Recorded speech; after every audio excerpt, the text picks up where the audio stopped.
everybody, and welcome to the Absolute Football Podcast, the show dedicated to everything from the EFL Championship, League One, League Two, the Vanarama National League, which I don't want to talk about, and the Vanarama National League North and South. But we do have a very, very special episode tonight. I will get onto that in a few minutes, and I will introduce our very special guest because I know everyone in the chat will have seen we have a new face. But I'll introduce the team first of all. So, Jen, how are you and how's your week been? Oh, but you're on mute now, Jen.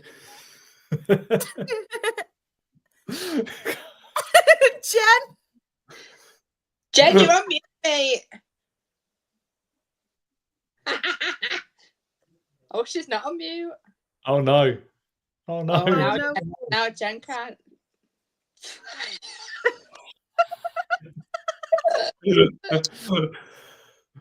We're so professional. We still won an award somehow. I know. I don't know how. Hello? Yeah. Yes. We'll pretend that didn't happen. No, Jen, nothing happened. how are you? And how's your week been? It's been all right. Aside from the football. There we go. I said it. It was dead funny because you seemed really like into it, using your hands and everything. And we were like, what? It's just one of them days today, all right. It's just one of them days. Claire, how are you and how's your week been? Yeah, splendid. I've had a great day at work today, and yeah, can't complain with life, can you? How are you? Yeah, I'm really, really good, thank you. I'm on my diet. It's going well at the minute. I'm still a little bit hungry. I've not had them mini eggs from last week though still. So I'm saved some calories up for tomorrow as like a little bit of a treat. But I'm good, apart from the football. Ben, how are you and how's your week been? Yeah, it's been all right. Yeah, I mean, a bit like you, Shar, actually, to be fair. Like, you save some calories for a Friday. I mean, normally off our first Friday after payday at work, we normally get takeaway and everything like that. So yeah. I'm quite pinning my hopes on that a little bit. So I'm looking forward to it. But yeah, no, apart from that, week's been good, solid as it can be. And yeah, always pleased to be on a Thursday chatting some football with you, lovely lot. Ah, love that. And I'll take that as a compliment. I know. Yeah. He's never said that before, Dave, so I think it's your presence. It's just because we've got Dave in here, that's why. I know. Okay, right, you don't I have that effect. Doesn't care about us. But of course, Dave, do you want to tell us, obviously, who you support? It isn't all about Reading episode. We do want to do that, so it's pretty obvious who you support, Reading. But how are you? I mean, I don't really want to ask how your week's been under the circumstances, but football aside, how's your week been as well? Yeah, it's been all right. All things considered. It's been nice to have a little international break, get away from the grind of league football, and let the players also get a little bit of most of them, apart from three of them. One of them who's trotted off all the way over to the other side of the world to play 2 games of football, and no doubt he'll be lining up on Saturday morning or Saturday afternoon, shall I say? So, but no, personally, I'm all good. We're happy and raring to go. Oh, good to hear that. Just before we do get on to everything, there is a lot of people in the chat. We've got Chris. He's doing our updates again. He's put League One update, 17th minute, Leighton Orient 1, Stevenage 0. It was going all right until I saw that. He's always one, Chris, isn't it? Shatters everyone's dreams. We've got Sean as well. He's put, hi peeps, hope all is well. Can we skip League One chat tonight, please? And thank you. That's what you want to skip. We will. We've got Aled as well. He's put evening all. Bear with me, everyone. There's a lot of chat. Thank you very much. Graham has put evening, everybody. We've got Kyle as well. Good evening, legends. Oh, isn't that lovely? We've got Simon who said hi as well. We've got Aled. Want to say to Dave, hope you get a new owner soon and all the best with it. I just wanted to say, anyone in the chat, if you do have any questions, please feel free to send them through. I will star them and I will obviously get to them and we will ask them a little bit later. But if you do want to ask any questions, go ahead. We have got as well, Jamie, should you make a trip to the famous pie? Just go for the pie, honestly. Just go for the pie. About Rochdale. That and the chippy. But yeah, Dave, we have come on obviously to talk about all things Reading and what's going on at the moment with the club. Do you want to just give a little bit of a brief summary of what has happened over the years? I know there is a lot of people, especially the lower league. I know we talk about it, as Claire mentioned off air, on quite a regular basis, but there is quite a lot of football fans out there who do not know really the situation about Reading, which I think is appalling because it should be put everywhere. This should be like news. It should be everywhere. So do you just want to talk to people about what's actually going on at the moment? Absolutely. You said a brief summary. That's just not possible. No, that's fine. This has been going on now. I mean, it's been through successive owners since Sir John Medeski sold the club in early 2012. Since then, we've had three sets of owners, and the current owner, who bought the club in, when was it? May 2017. He bought us. Well, ironically, or funnily enough, it was announced at about 60 minutes into our playoff semi-final against Fulham, the second leg, which we won. So effectively, he's taken us over in a playoff final, and it's all been downhill ever since. But not just on the pitch; it's been absolutely horrific off the pitch as well. The guy, his name is Dai Yong, and his sister Dai Ju Lee. They bought the club from a Thai consortium, and essentially they're both extremely wealthy people, we're led to believe, and there's certainly money that's been pumped into the club, but it just seems to be that we've got, or we currently have, the world's most incompetent billionaire in charge of our football club. Christ knows how on earth he ended up with so much money, because the decisions that he's taken since he's been in charge of Reading Football Club have, and it is predominantly Dai Yong who fronts the decision making. It's quite horrific, to be honest with you. This isn't a case of a club not having enough. Well, the club itself doesn't have enough money to be able to operate on a day-to-day, week-to-week, month-to-month basis. It's essentially the guy has put far too much money into the club, and has now saddled us with a legacy of expenses and overspending that has crippled us, as we're now seeing we're constantly on transfer. Well, I say at the moment we're not actually on the transfer embargo list because we actually submitted our accounts earlier today, actually. So we're off the transfer embargo list for the first time in God knows how long.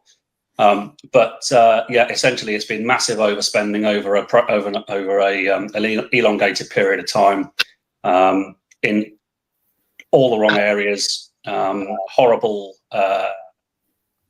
advice that he's been received. He's been in the pocket of the well-known, well, you could call him a super agent, I suppose, the well-known super agent Kia Jarabchian, who was essentially bestowing players on the club that Dai Yong wanted to sign, and they weren't the right character, they weren't the right fit. The period around summer 2019 was the summer that really did it, when we looked to, well, we signed Raphael from Napoli, we signed George Puskas from Inter, we signed Lucas Joao from Sheffield Wednesday, Ovia Jaria arrived permanently from Liverpool, and prior to that we'd signed Shawnee Aluko from Fulham for a club record fee, and they all underperformed as well. And it's just been a merry-go-round of managers as well. Reading used to be a fairly stable club when it came to managers. We used to give managers time and patience. We're a patient lot, really, as a bunch of fans. But it's just been a merry-go-round of managers. We've had, so from Jaap Stam, we went to Paul Clement, who lasted about 10 months. We went to Jose Gomez, who lasted about a year. We went to Mark Bowen, who ended up lasting about 7 or 8 months. We went to Belko Paunovic, who lasted 2.5 years. So it's just nobody's getting any time, and it's just ended up with the club losing its championship status in over a period of time where we hadn't been at the level we're at now since 2002. So for a club of our size, from where we were back then, and the fact that we'd grown the club to Premier League football. We've had 3 years in the Premier League, and then it's just been gradual regression over a steady period of time, which has just been kind of, I want to use the word, reinforced, I suppose, by shit ownership, shit decision making, and successive seasons of underperformance on the pitch. Just going really quickly to the chat, Aled has put, I don't think the media deals with situations, for example, Reading really well. You look how they approach the Berwick and Bolton situations. He's also put, more needs to be done to highlight these issues, and also more to prevent these owners from owning clubs. Graham has also put, he's a Charlton fan, Graham. He's put, this sounds eerily similar to us under Roland, and I can't even pronounce his name. Revolving door of managers and players not good enough for Championship/League One. Sean has put, seem like a lucky dip of managers for Dye, really. And we've got our very own Sam as well. He's put, evening all, Reading's situation is looking shocking. An incredible club being driven into the ground. Awful. Obviously, you did mention that, Dave, and that summary of it. I know there's probably more you can say as well. There is new information that has come to light, obviously, about the court case, what was recently happened. What did happen then? So it's actually quite complex, fairly complex, and I'm not entirely sure I've got my head around it. But basically, so back in, it's coming up for about a year ago, sort of 9 months ago, Rob Couhig, who used to own Wycombe Wanderers, was involved in or heading up a consortium of like-minded people to buy the club, and throughout the summer, it was gearing towards everything had been agreed. And essentially, we're all led to believe that it was just a case of everybody signing on the dotted line. What Rob Couhig suggests has happened is that firstly, Dai Yong didn't actually sign on the dotted line to sell the club. Let's make that absolutely clear. Everybody else was ready. But what Rob has since tried to sue. No, I don't think it's Reading Football Club that he's sued. I think he's sued the holding company. But either way, basically, he took the club to the High Court because there was documentation that he'd been copied into by our absolute wet wipe of a chief executive officer, Dayong Peng, who had sent around during a period of exclusivity a document that seemed to be a marketing document inviting people to buy the club, essentially looking for buyers during a period of exclusivity. So Couhig's seen that. He's taken the club to the court, and through the court case. The court case was on Friday. During all of this, of course, everything that was going on, sort of mainly back in sort of July, August time, essentially, Couhig was, the fundamental decision maker at the football club. Again, we're led to believe this is all allegedly. So there were decisions being made on player signings, on the women's team, and very close. We're led to believe the academy as well. There were decisions being made on the academy and the future of that were being made by Kuhig. So Kuhig essentially had control of the football club. He's also got what are known as, and there's a term that I'd never heard of until sort of October, September, the liens, which are essentially controlling. It's a controlling asset, I suppose, for an organisation that you want to buy. So he's got hold of these and he's not given them back. And so the football club have also essentially they've gone to court seeking these liens back from Kuhig, because it was believed that the football club couldn't be sold without them. And technically, I suppose that's true. But essentially what the long and short of it is that there seems to be, so Rob Kuhig was because of the issue with the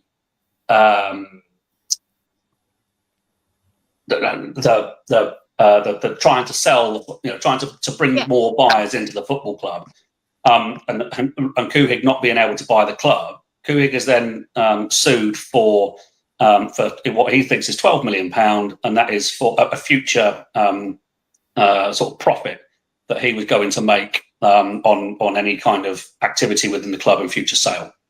And essentially, what the judge in the court case has said is that why can't that £12 million be put in an escrow account, and the club be sold? So once that £12 million has been put in an escrow account, the argument over how much and whether any settlement can be reached. And then, Kuhig, once that's in the escrow account, it's then ring fenced, and then Kuhig needs to release the liens, and then the club can be sold. Yeah, we don't know where the liens are at the moment. We know that. So there was a club update today, and fair play to Reading Football Club. They have honoured a promise that they made back in December to provide monthly updates. And the update was that they had forwarded a proposal to Kuhig via the lawyers, and so that looks to be, they're looking to progress that and hopefully get and we're also in another period of exclusivity with an unnamed buyer who is alleged to be a former club owner over in Denmark and Italy called Robert Platek. He's an American guy who has a Polish surname. We do well with owners with Polish surnames. So hopefully, once these liens are released, they can be used in the sale that hopefully will eventually go through pretty damn quick. But until they're released and we know exactly what's going on, at the moment we're stuck in a bit of limbo, we think. But ultimately, the judge has said there's no barrier to a sale, provided money gets placed into an escrow account and the liens are released as a result, because that money will be used as part of a settlement. If Kuhig ends up as a winner of his case. So there was almost an outbreak of common sense in that court case. So we'll see what happens. At the moment, it's all up in the air a little bit, and people are kind of worrying about Kuhig and his activity, but also the fact that within the court case, Dai Yong was revealed to have now been disqualified as an owner. And that deadline for him to divest himself of the shares of the club is the 4th of April. So essentially what that means is, if I think I'm right in saying that he's the first active director or owner of a football club that has been disqualified from being an owner of a football club. What it means is, it's an EFL stipulation, and the EFL require that person, i.e. Dai Yong, to divest himself of all of his shares and his controlling interest in the football club within 28 days. So they can extend that, provided that there is evidence that there is a sort of an ongoing sale process and progress is being made. But yes, the club is on. Its share in the EFL is currently in jeopardy, and we don't really know how close we are to where to whether or not we're actually going to complete the season. Because what happens if we end up being disqualified from the EFL on the 4th of April, or complete the season and then go into the summer.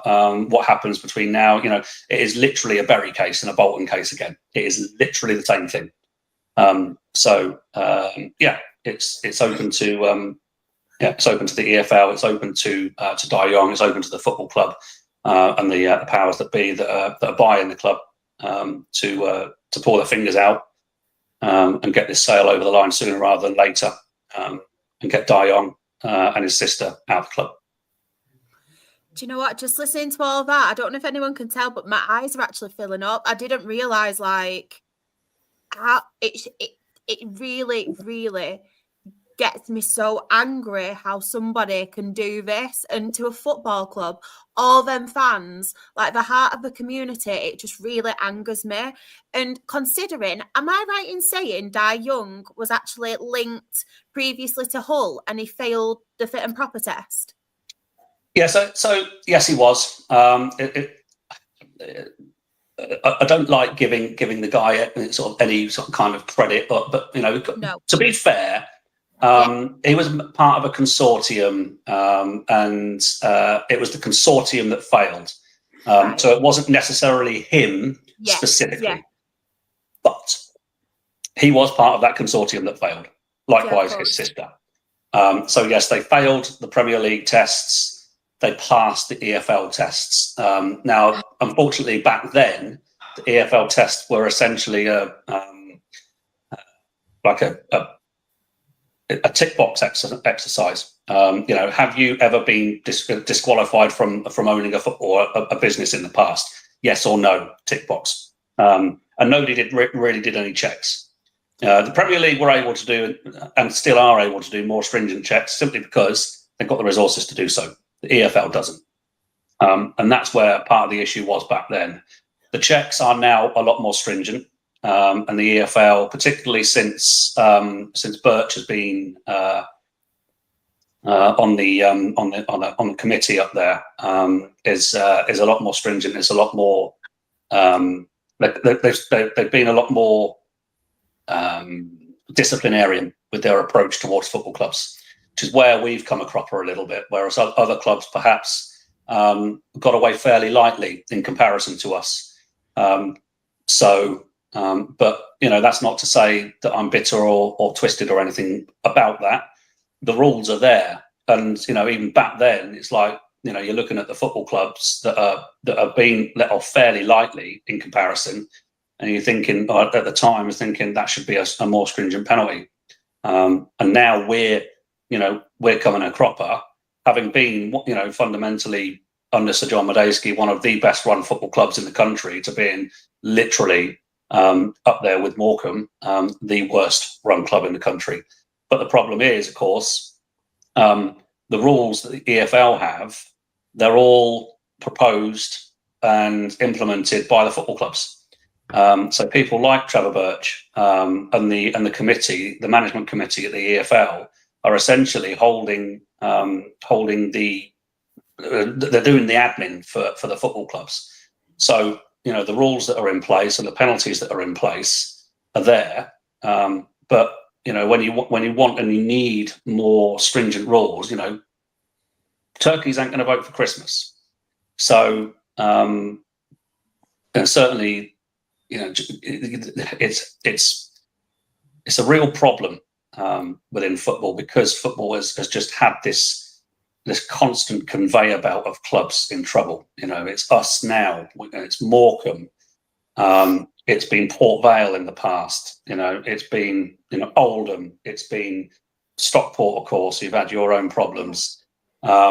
Wigan in recent years. Bolton and Bury that we've spoken about. Before then, it was Leyton Orient. Before then, it was sort of around that time, it was Charlton. Yeah. If it wasn't Charlton, it was Portsmouth. If it wasn't Portsmouth, it was Leeds. If it wasn't Leeds, it was Carlisle back in the late 90s. If it wasn't Carlisle, it's Exeter back in the 90s and 2000s. If it wasn't Exeter, it was Plymouth. If it wasn't Plymouth, it was, almost every club has been affected by it. Hartlepool, Darlington.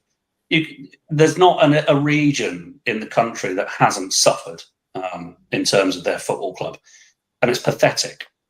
And the EFL really does need more teeth to be able to oust owners.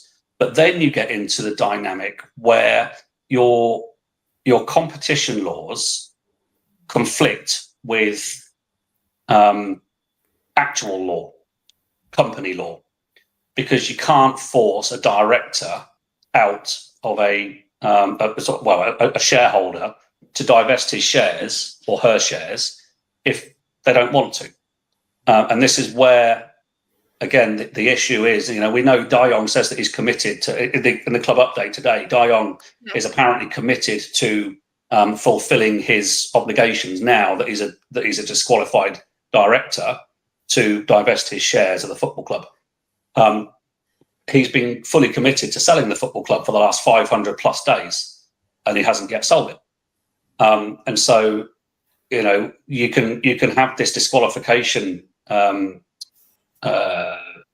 this clause within the EFL regulations, but what the fuck happens if an owner doesn't divest their shares and they just want to bring the club down? And let's not also forget that ending a football club isn't exactly alien to these owners either, because they were in charge of Beijing Renhe. People might think, it's China. It's not exactly a sort of a massive football club, but they were a Chinese top division football club. I've got to be brutally honest. I don't know about the culture in the football culture out there, but it's a football club that hasn't that essentially no longer exists. But then you've also got KSV Roeselare, who are Belgian football club, founded in 1921, I believe. With a distinguished history in the Belgian leagues, who out of absolutely nowhere seem to end up in financial trouble and were just liquidated it's about 5 years ago now. The Dyes had controlling interests in those two football clubs, and those two football clubs no longer exist. So there's a worrying trend. You don't need to do a hell of a lot of trend analysis to recognise that this could be happening to us. It's just a slow process, and it's dragging it out to screw over as many people as he possibly can, because that is part of Chinese business culture as well. That we know. So, how is he being able? And I suppose, with him being. Sorry, I'm not making any sense. With him being told that he's not able to be a director anymore, and obviously him owning the club, does that mean he's kind of having his hand forced more to make sure that happens? Yes, there is a lot of pressure being put on him. The EFL are putting as much pressure as they can. The Supporters Trust, who have been absolutely phenomenal throughout this whole process, they're putting a lot of pressure, as much pressure as they can, on the owners, through the powers that be within the club, because the owners, nobody's ever spoken to them either. So he's never done they've never done any kind of interview, any kind of communication with the with fans, with the media, with anybody. So yes, there is pressure being put on them, but ultimately the decision in company law still rests with Dai Ju Lee to divest themselves of that shareholding.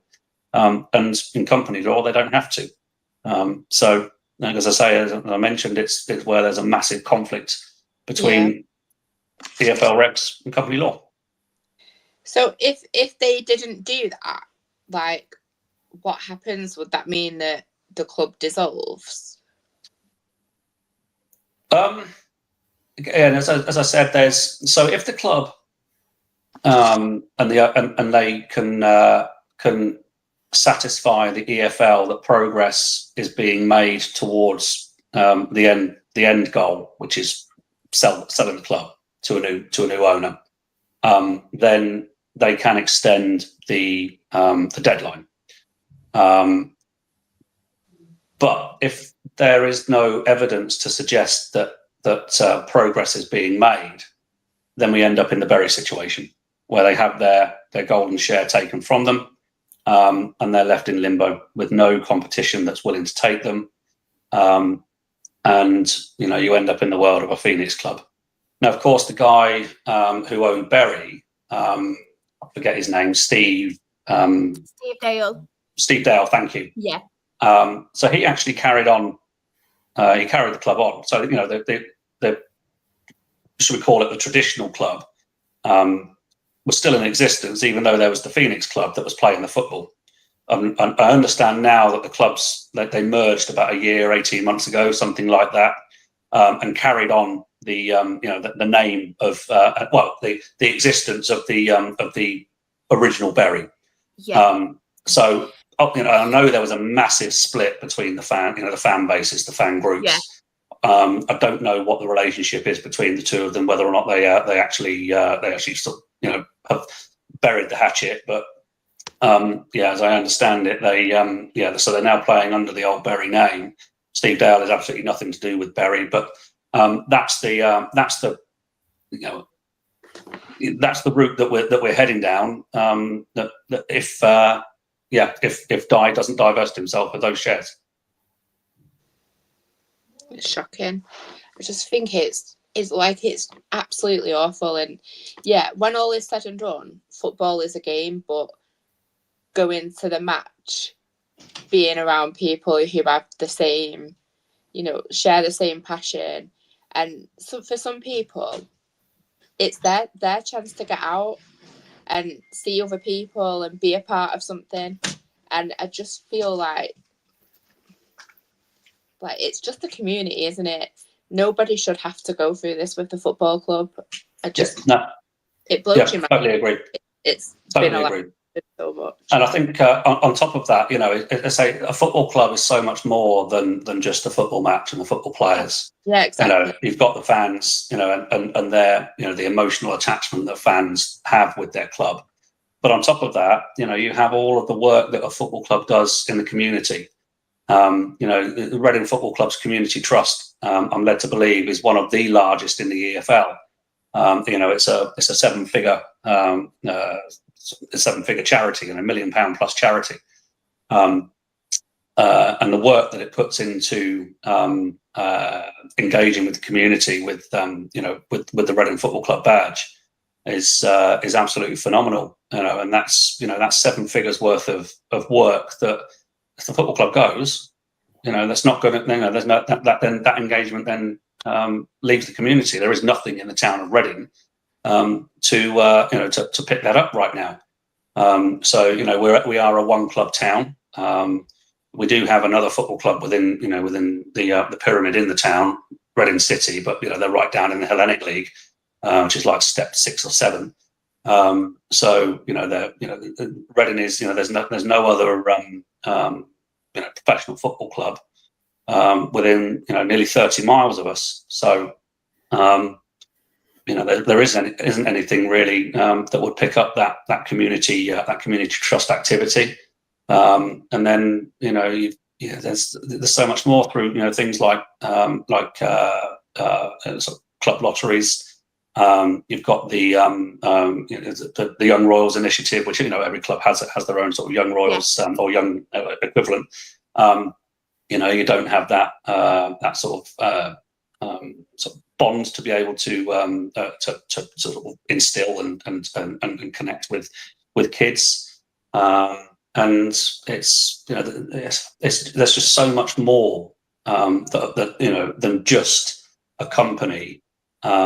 11 sort of players on a football pitch and like 10,000, 20,000, 30,000 fans, however many turn up to your club, and it's just so much more than that.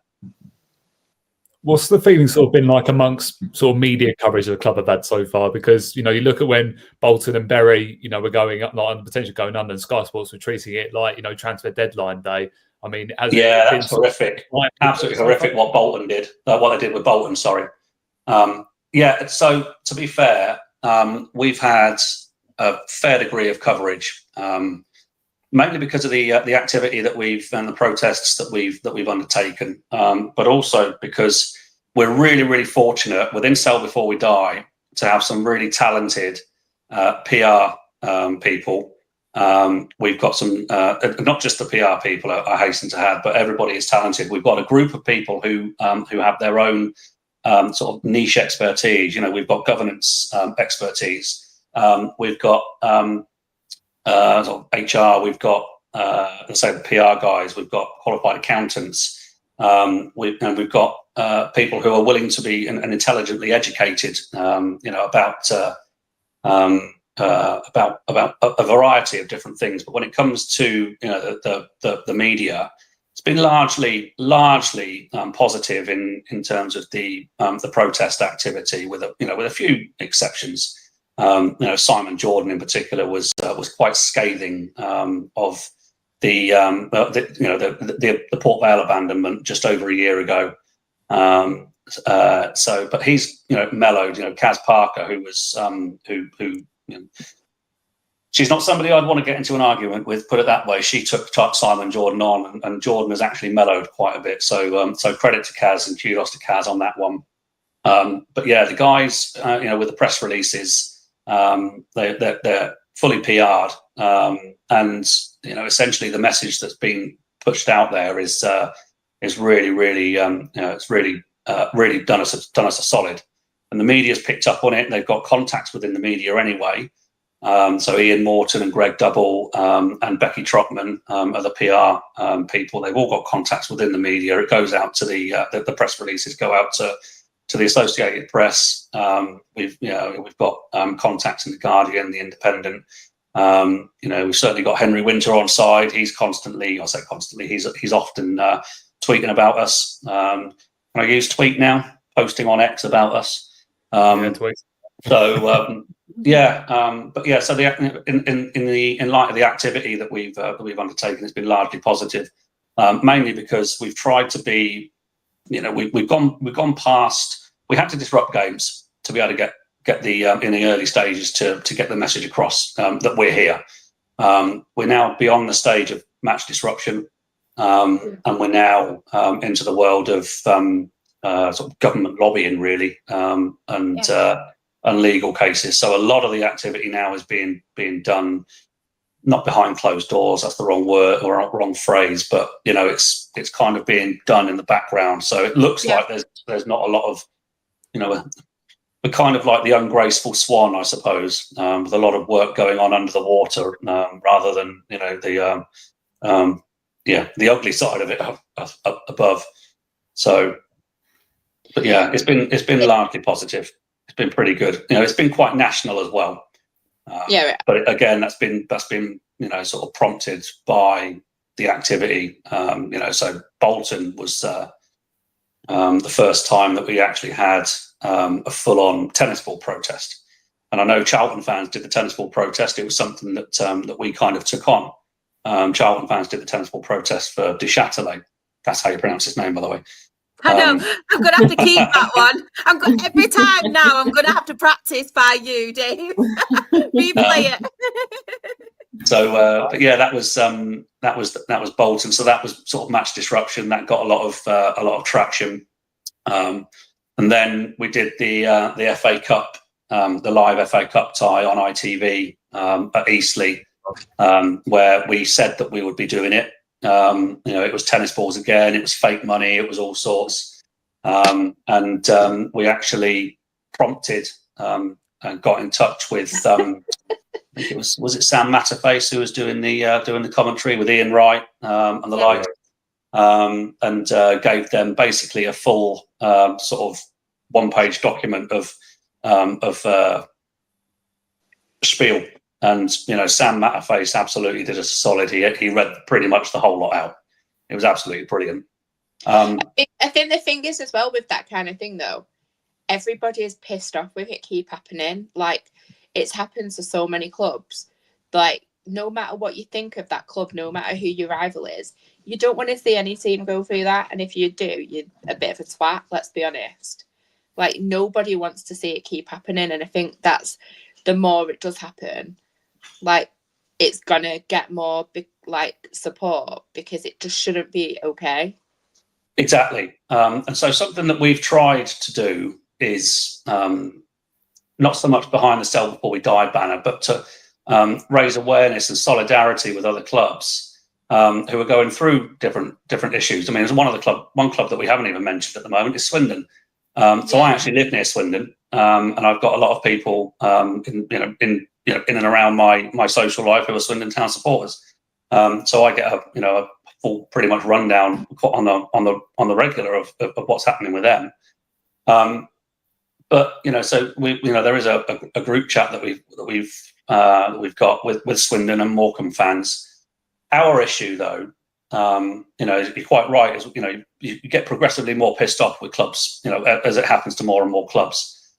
But we, unfortunately, with Portsmouth in particular, were not particularly graceful and sympathetic towards them, and so we have actually had quite last season there were two very, very bitter games against them from their part, where they were really chomping at the bit to shove it down our throats. Fair play. We weren't particularly great. You've got to hold your hands up, and I offer my own personal apology, because I was one of those who wasn't particularly great. We were one of those clubs at the time under Matchday, as I said. We were one of the best run clubs in the country, playing against Portsmouth, who were, even after they got into administration, massively overspent because of a dickhead owner. And they went, and as I say, we all know what happened to them. They went down to League Two. So, a little bit more, I can certainly turn around and say that I won't ever do that again, given what we've gone through, what we continue to go through. So it's been a little bit difficult to garner solidarity with some clubs, but other clubs have been largely supportive. But it would just be really, really good if we could get whenever this happens, or if it happens to another club, fans of other clubs go and actually not just watch a match of said club that's in trouble, but do some kind of promotional type thing under a specific banner. Like it's happened again, or something like that. Where it's just you could just literally shove two fingers up to the football authorities and say, look, come on, this has happened again. What why does it keep happening? And have fans of clubs that have predominantly fans of clubs who have been in trouble in the past, but fans of all clubs go in there and sort of having their photos taken in their shirts and whatnot, and just showing solidarity to those clubs that are in trouble, because the fans of those clubs will be going through a torrid time, just like we are at the moment. I'm quite happy to hold my hand up and say that I was, one thing that I haven't mentioned is the proposed training ground sale to, funnily enough, Wycombe Wanderers, who were fronted by Rob Couhig. We very, very quickly mustered a small protest at Adams Park, and I was the guy who cried on Sky Sports News because I just didn't know what the hell was going to happen to my football club. It was, if at that point it was looking like an asset strip and smelling like an asset strip, so it was probably going to be an asset strip. But this is where our governance experts came in. Sue. God, what's that? I forget her name. Sorry, Sue. She dug into the planning permission that Woking and Borough Council had given to the football club when the training ground had been sold, and found just a small clause which basically put the whole sale off. So that's where, if you have people that are willing to dig into the detail, that it's really, really effective. So yeah, it can be quite an emotional time when that kind of thing happens. And I think we need to show more solidarity, actual visual solidarity. Yeah. Honestly, that was one of my questions. Obviously, like how the football family can rally and kind of come together and help raise awareness. And I think that's one thing I've never, ever thought of. Like what you said, Dave, honestly, like when I don't want to obviously bring our troubles into it, as unfortunately we're down to the fact we were fan owned and we needed to go that extra mile. So it was a bit of different circumstances with us. But obviously it got to a point with us where I was kind of on Twitter, I was trying to tag all journalists and different people in, like different outlets, different fans, coming together to try and get the word out there. But I think that's a fantastic idea, and I'd 100% be down for that. I know it's only Rochdale, but I know I've got a platform as well on social media and things like that, and of other fans as well. We've got contacts as well, and even we could do that at our clubs to try and get the ball rolling and things like that, because especially with Jen being on, Jen's a Morecambe fan, and just something out there that I want to try and help. And this is why I wanted to get you on today, because it might not reach a lot of people, but it might reach some people and the right people in some way. You never know who's watching it, and someone could see it and think, oh, I never knew that was going on at obviously Reading or Morecambe or any other club. And that's what we like to do on here, isn't it? Try and get the word out. But yeah, just on, obviously, I know you did mention them vaguely, but Sell Before We Die, it was something that I'm very familiar with, obviously, from Twitter. I have followed the page for quite a while now. But what is that and the initiative behind it and who's involved? How did that come about? Obviously, I know the situation and why, but... Yeah, so, of course, what we've gone through over the last... up until 2023, after relegation from the Championship, we've gone through two successive seasons of points deductions, 6-point deductions, due to financial mismanagement. And, it was ultimately the buck stops with Guy Young. And we were told during that summer that the club had taken its medicine and this would not happen anymore. And literally within a couple of weeks, we end up with another points deduction because we haven't paid loan fees, I believe it was, and our tax as well. Our HMRC was late. Our pay as you earn, was late. So anyway, points deduction number 3, or points deduction season number 3 in a row. We become the first club in history to receive points deductions 3 seasons in a row.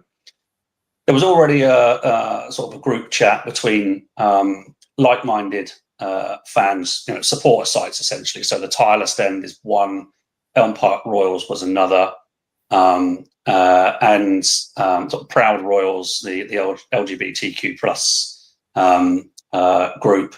There was members of the women's supporters, or Reading ladies supporters, should I say?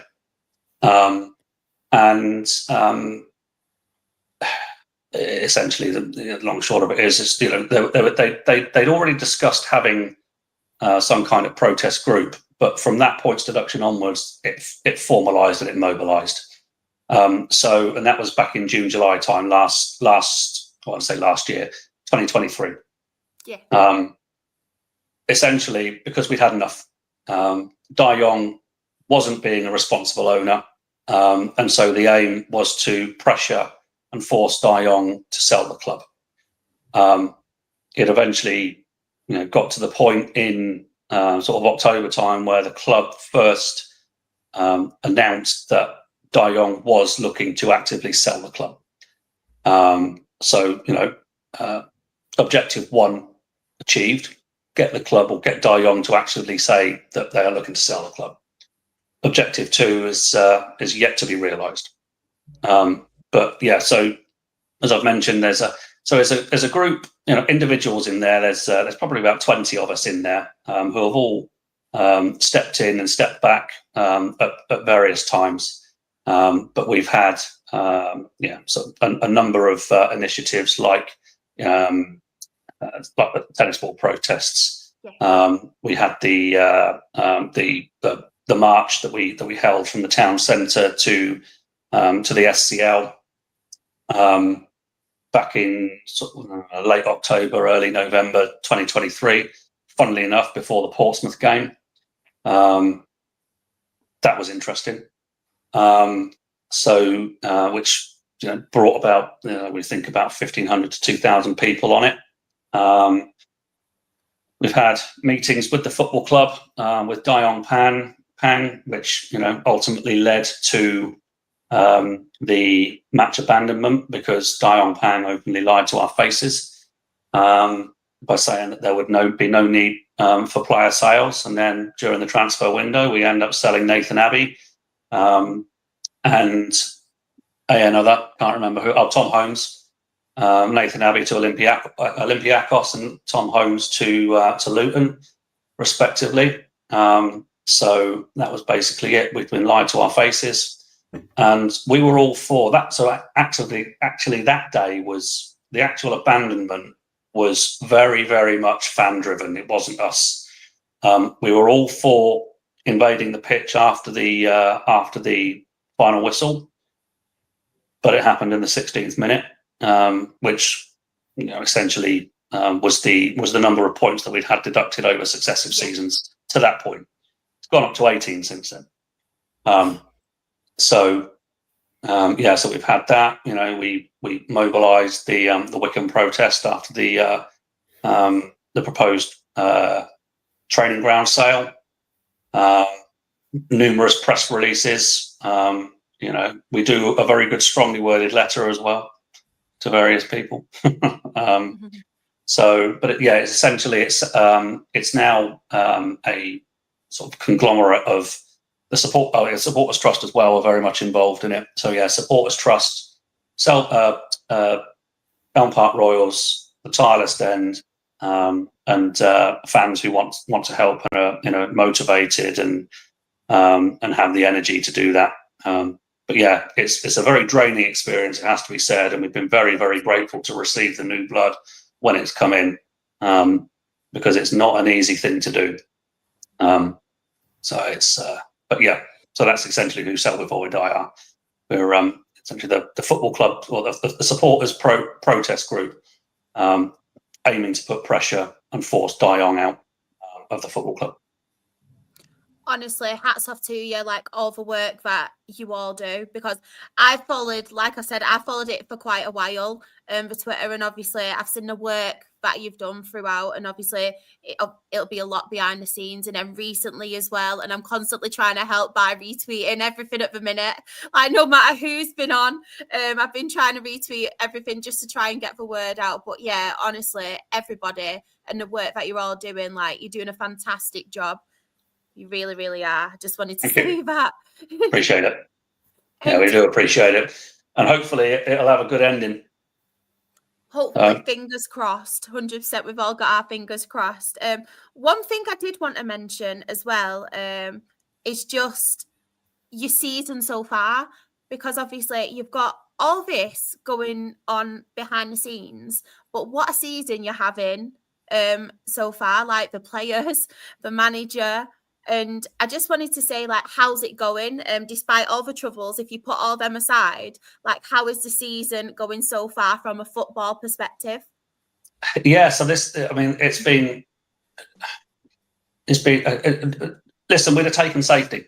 We'd have taken not being relegated at the start of the season, and now they're starting to get our hopes up a little bit, which is a bit, classic. It's not the despair. I can take the despair. It's the hope that bloody kills you. Yeah. Listen, we're not going to go up automatically. We know that. But we're putting in a damn good fight with ultimately it's a tiny squad of players, and it's been diminished as well. We sold Sam Smith to Wrexham in January, and Tyler Bindon has gone, been sold to Forest, but he's back on loan with us to the end of the season. That's money essentially from those 2 transfer fees that has kept the club alive.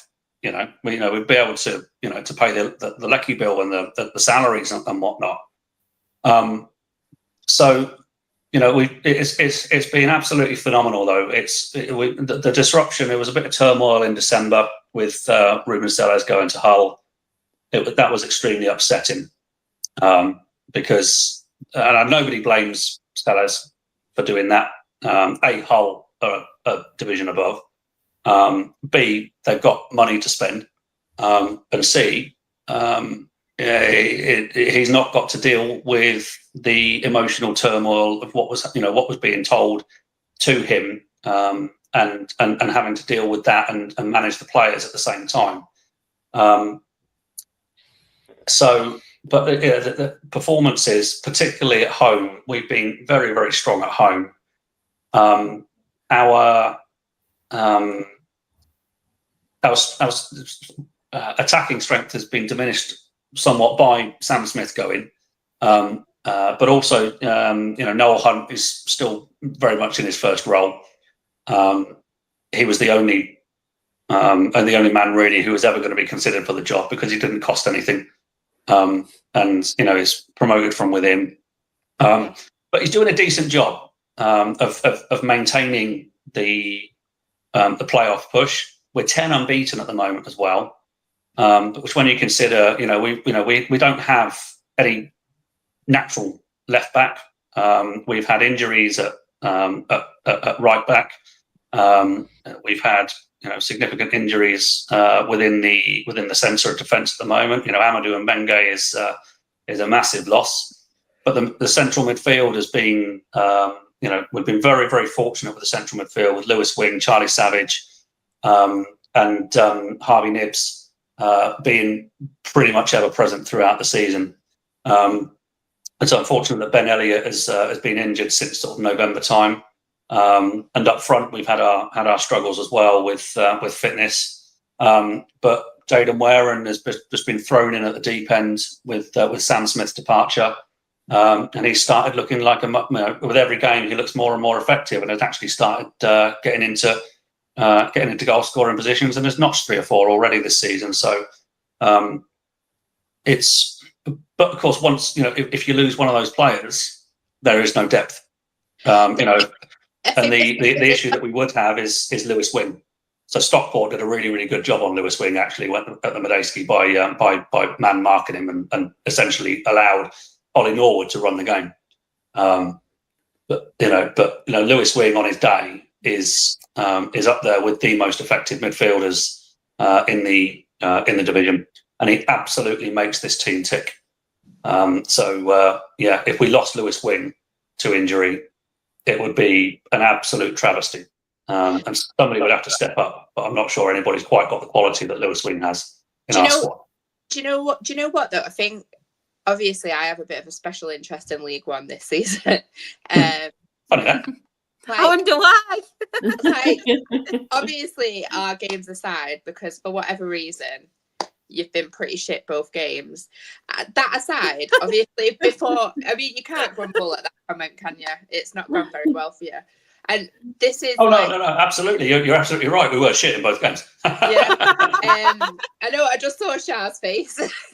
I actually come at this with a compliment anyway, and I know I was saying to you before we came live that given everything that is going on within the club, I just think it's so phenomenal that squad of players have managed to be where they are in the league. And I think it shows a lot that whilst obviously your own is an absolute fucking weapon, that there's so many people within that club who are the right people to be there. And it shows that there's a spirit there that will help you sort of kind of move past everything that's happened. There is. Absolutely, there is. It's testament to the players that they've managed to put in the performances that they have on a consistent basis throughout the season, despite everything that's gone on.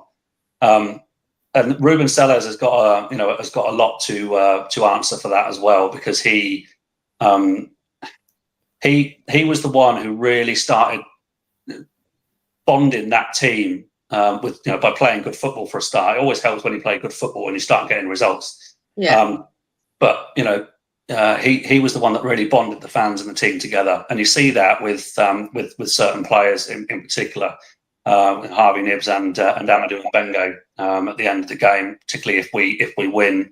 They're in front of Club 1871, giving it the fist pumps and whatnot. And it's just a really, really good bond that the fans have got with those players, which really helps. But behind the scenes, I feel for the club staff, because a couple of them I do know personally, and they are really stuck between a rock and a hard place, because I think it's fair to say that they also want the ownership out because of everything that's going on. But they can't say anything or do anything, because ultimately the people that hold pretty much the scissors to the string that is their job, the chief executive officer and the owners. So I really do feel for those people, because they're just being, the club has been cut back to an absolute shoestring. It is running to on the bare bones of its resources, to the extent that we can't put the heat lamps, the lights over the pitch during the winter, because it costs too much. It's literally bare bones, and the pit. You can see that from the pitch. Now it's an absolute state. Try playing football on it. And on the floor, it's just like you might as well have a rugby ball. So that's just one indication of where the club's gone. The stadium itself is looking incredibly tatty, because it's not having the maintenance done to it that it needs to spruce it up. And it's just there were rumours actually at the back end in winter last year that the staff were sitting in their offices in their jackets because they didn't put the heating on. So I feel for them, but it would be a real fillip if we did get to the Championship. We were able to get to the Championship, by hook or by crook this season somehow or other, because the income would obviously increase. I just hope we don't make the silly decision, or the owners at the moment make the silly decision to go spunking money left, right, and centre again. I don't think they would do, because hopefully they wouldn't be there, but I don't think they would do anyway. Because Dai Yong isn't putting any money into the club anymore. He's totally withdrawn that funding, which is causing the issues that we're seeing now, because the club is reliant, as most clubs are, to be fair. I say most clubs, they're reliant on external funding to remain afloat. So but yeah, you're absolutely right. It's testament to the players that they've managed to put in the performances they have. But it's just, please don't give us too much hope if you're not going to actually do the bloody deed and get promoted, please. Because I can't put up with another playoff final defeat. We've had 4 already. What's going to happen for Reading, and this is my little prediction, is that you're going to end up with a new fantastic owner that's as good as our new owner over the summer, and then next season you're going to go up in the autos. You're going to go on a summer holiday next summer being like, I'm having champagne because I am so fucking happy. This is all a thing of the past. We have our club back. I'd like to, it's a lovely dream, but it's it really is. But I don't want to go to sleep yet, because I want to make sure the club gets sold first. And then I can start dreaming. Once that club is sold, we're out of embargoes, and we can start signing players. I think you're right. I'm not being big-headed in any way, shape, or form, but we do have a bit of a pull for players. We're in a good location. We have a relatively decent fan base. A lot of them are staying away at the moment because they're just so disillusioned and can't actually expend the emotional energy on the club at the moment. because they just keep being let down so often. But when we do get sold, I mean, let's not just look past that first night after of that day when we get sold, because that is going to be one massive fucking party down the Purple Turtle in Reading. We'll come. You'd be welcome. Next podcast night. Road trip. Actually, Yeah. you say Reading's in a good location. My head office is there. That ain't a good location. It's like miles away. We need people Well, to buy the town of club Reading, level. sorry, is in a good location. That's what I'm on about. Not the stadium's bloody awful. Yeah, I get why people don't like the stadium. Let's not get onto that too much. But yeah, it's because back in the day when those new stadiums were being built, it was all sort of looking to go out of town, and then every other club after us learnt from our mistakes and said, no, don't ever do that. Apart from Coventry, that's even further out of town. Yeah, it is a mint ground, so fair. Yeah. So, but yeah, it's location wise in terms of the town, it's like 25 miles from Heathrow, central London, 30 miles away, 40 miles away, however far it is. It's got a big catchment area as well. So, it does have a bit of a pull and a bit of a draw, and it'll be nice to think that we could be and should be up there with the stronger teams in the division once we get everything out of the way. But ultimately that all comes down. That's not resting on my laurels and counting my chickens. Ultimately, that comes down to good decision making and having a good structure within the club once a new owner comes in. Until we get that, you can go whistle. This made me laugh in the chat, obviously. Our very own Sam, bless him, he put, only Claire could start a speech with, you were shit, and then turn it into a nice compliment. I did it right. Dave will understand the context of that comment, because I'm saying like how well they're doing. We've scored 8 goals past them this season. So like... It was only 7. Was it? Yeah, it was a 3-1 and a 4-1. I thought it was a 5-0. No. You beat somebody. I can't remember who it was. You beat somebody else 5-0, and then you lost 5-0 at home to Wickham, and then you beat us 4-1. Sit down, Claire. Sit down. Yeah. Claire. I'm like, really? Yeah. No, we were dog shit.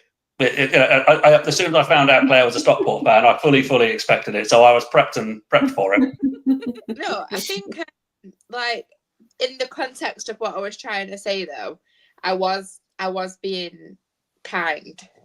Absolutely, you were. Yeah. I think it was maybe Bolton that we beat 5-0. Yeah. No, absolutely. I totally get it. There was Bolton who beat 5-0. Yeah, I remember now.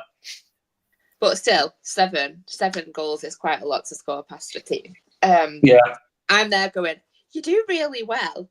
And obviously, just not when you play the good old Hatters. That's gone nicely to my next question, actually. I was going to say, what's been your favourite game so far this season? I'm guessing it's not Stockport. Just by Claire. No, funnily enough, I'm going to avoid those. What was the favourite game? Probably. It can be a couple. If you've got a couple, it can be a couple. I think it's probably one of the early ones, because I really wanted. There was a hope, during the pre-season that we were going to do okay. And I think probably the first home game actually against Wigan, where we absolutely dominated and we battered them. We battered them 2-0, and we scored within 7 minutes. And I think probably just the relief, just the feeling out of that after that, thinking we're going to be okay this season if we keep this team keep it relatively fit. So probably that one or the Charlton game, the one after the home game after that, we beat them 2-0. And again, we absolutely dominated them. So it was one of those two, I'd probably say, where you just rather than just going into a game thinking, you've spanked a team like 4-1, 4-0, 3-0, whatever. Going into a game thinking and just hoping that you're going to do all right, and you've come out the back end with a good performance early on in the season, and you're thinking, we're going to be okay here. One of those two. Graham's a Charlton fan, he's but thanks, Dave. Yeah, no worries, mate. Pleasure. Oh, funny. And just wanted to ask as well, who do you have next game? And what's your prediction, if you do make any predictions? Well, we've got Peterborough at home on Saturday. We beat them 2-1 away. Although, typical Peterborough under Ferguson, they created a lot of chances. So I think it was a slightly fortunate victory. But I think I will plump. We tend to play better against teams that are fairly open. They are fairly open. So there might be goals in it. Do you know what? I think I might go with, let's go with a 3-2 win. Yeah. I like We're it. strong at home. Except when we play Blackpool and Stockport. Sean has put as well, he's a Northampton fan. He's put, don't mention our game, Dave, on Boxing Day. I was having a good Christmas until that point. Yeah. All right, I won't. 4-1 Northampton. We will let you go. 4-0. 4-0 Northampton, sorry. Think. We will let you go very soon, but because you're on, we can talk about League One just while you're on. So obviously, there weren't many games. So we have Barnsley 1, Cambridge 1, Crawley Town 1, Bristol Rovers 0. The return of Scott Lindsay, wasn't it, as well? Is it Scott Lindsay? Yeah. Mm-hmm. Yeah. After I said it, I thought, I'm sure it's Scott Lindsay, isn't it? I had a bit of a mind block. Return of Scott Lindsay. Obviously, Lincoln City 0, Exeter City 0, Northampton 0. Get your match report ready, Sean. Blackpool 2. Peterborough 1, 3-0 against Charlton. Graham, get your match report ready. And obviously, Wrexham did beat Stockport County. Dave, is there any standouts there for you? Yes, Peterborough. Charlton have been really, really strong over since the turn of the year.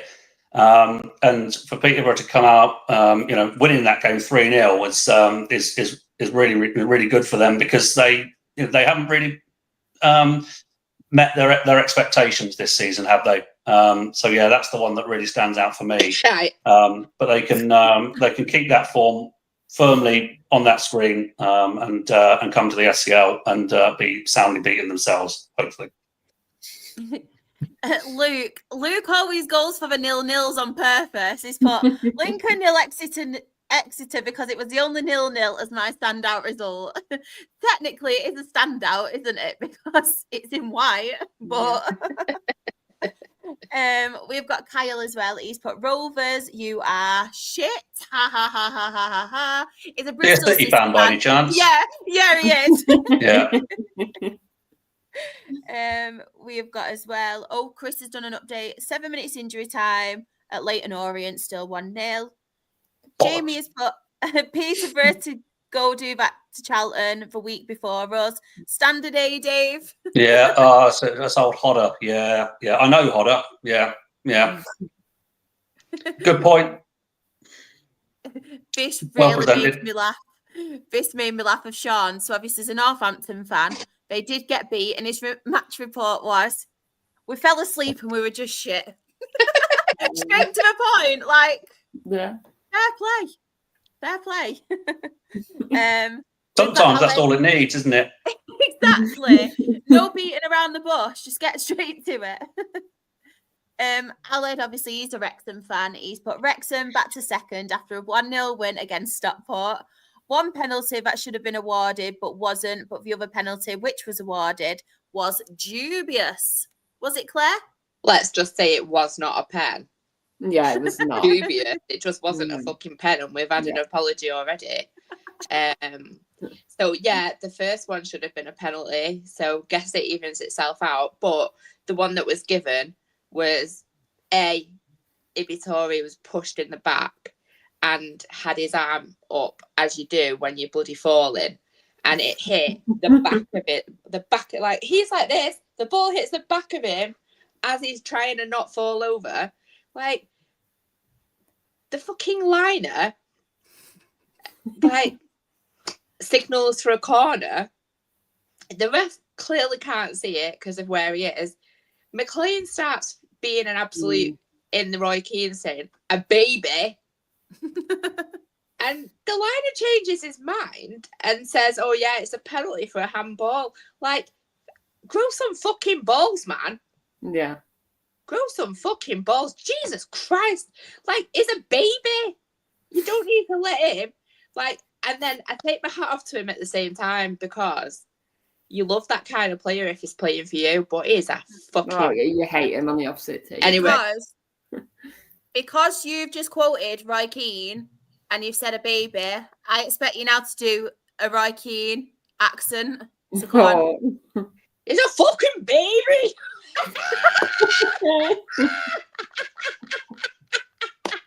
I need to just get my Irish on me. Go on. Give her a minute. Top of the morning to you. You're a fucking baby. Pretty good. Love it. No, like, he is. And like I say, you do love that kind of, like, shithouse, like,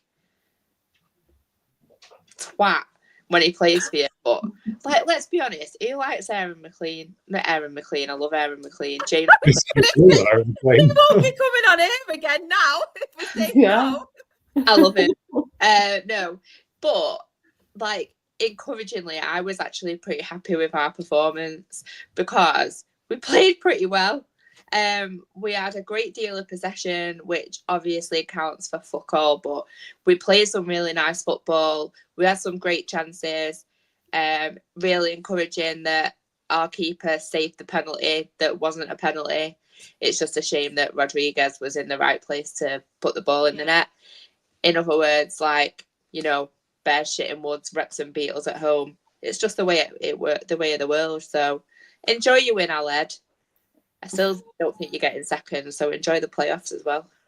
Oh, she said it. We'll go Up the Wickham. Graham as well, bless him, has put his match report.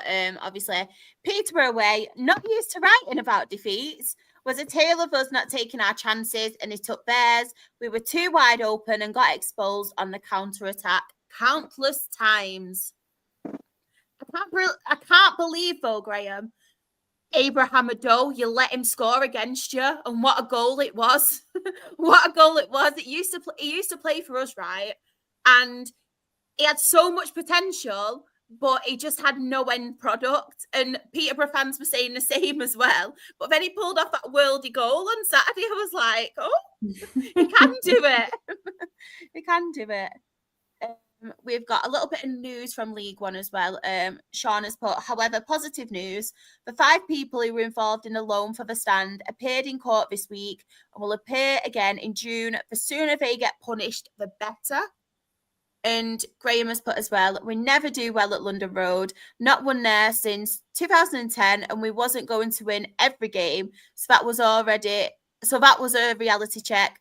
Need to bounce back on Saturday at home to Huddersfield, 12:30 p.m. massive game. I will just quickly look at the League One table as well. So top of League One, we have Birmingham and 83 points. Wrexham a second, but as Claire said, not for long. I'm just quoting Claire, by the way, Aled. I'm just quoting Claire. They have 74 points. Wycombe Wanderers a third on 71 points. Charlton Athletic a fourth on 66 points. Stockport County a fifth on 65 points. Huddersfield Town a sixth on 61 points. And then in the relegation zone, 21st, we have Burton Albion on 36 points. Crawley Town a 22nd on 33 points. Cambridge United a 23rd on 30 points. And Shrewsbury Town are bottom of the League One table on 28 points. And just very quickly on Shrewsbury Town, what do we all think about him leaving and going to Gillingham? You don't want my opinion. Go on, we do. I think that I can understand why he's done it, because when he's taken that job at Shrewsbury, they've sold him a dream of a takeover, getting loads of money, and like being able to sign players. I just think they've failed at everything that they've promised. And if he's not happy, then they're going down anyway, let's be honest. And maybe he thinks that the prospects at Gillingham are better. But I find it bizarre because obviously Gillingham are wadded and they're still not doing very well. So is there too much invested interest by the owner? Are they... Yeah, I just think he could have picked a better club than Gillingham to go to be honest. Ben? I think it is very, very odd from my perspective. Having only just gone there in sort of October, November time, given it one transfer window, and hasn't exactly set the world alight with the players that he's got. Having said that, we could argue they should have beaten us at the SCL. But yeah, they the first thing that springs to mind is how much are they paying him in comparison to Shrewsbury. That's probably going to be a big sway. I think he's also, given where he lives. Obviously, Gillingham is a bit closer to home. He's settled in the sort of the Wickham area, sort of between Wickham and Reading. There's a bit of a ball ache to get around to Gillingham on the M25 every day, I think. But it is still quite an odd one. This time, well, maybe not this time last year, just over a year ago, he was managing in the Championship. So he's now suddenly taken the League Two job. Slightly odd. Ben, do you want to say your thoughts on it? I was also to say he's joined the scum. So I can understand it because at the end of the day, look, he has had experience in League Two before. I remember when he was there with Wickham, I think in his early days of management. Yeah, I mean, it's a bit bizarre they've done it right now, especially when John Coleman's only been there a couple of months, and look, they're not going to go down, are they now? So it's a bit. I mean, I guess it's a case of does he want to assess the players in the last 7-8 games, basically get an idea of who he wants to keep and who he wants to maybe let go in the summer. That's the thing. It must be, as Dave was saying, they must be paying him quite well, and they must be promising him a good budget for the summer because otherwise, why would you take that sort of job down there? Especially, like I say, they've got a lot of money and they've completely underachieved big time this season. They should be looking at least, edging the playoffs, or even they should be going for automatics, to be honest. But this season has been an absolute disaster, really, for Gillingham. And but then again, is someone that that has got promotions, in the past, and it is probably a good move from them at this time. But yeah, I mean, basically need to see how it all pans out in the summer. It depends who he recruits. If he recruits well in the summer, if he's got some contacts, from players that he's managed in the past in the last few clubs, then maybe they've got a good chance of going up next year. But it depends on, let's say, the budget that he's been promised for the summer. Jen, you got any thoughts on it? It's Gillingham, innit? Same view as you, Jen. Same view as you. It's What I true. need to say. It is true, though, isn't it? Because you think a lot of these players are the same group of players that have threw so many managers under the bus. Yeah. And surely you've got to think now, unless part of the plan is to try and get these players off the wage bill now and bring new players in, maybe he's the right man. Because I thought John Coleman had the personality for that, to be honest, just from what I've seen at Accrington. I was a bit like, the football I don't think will be ideal for Gillingham because I don't associate them with that.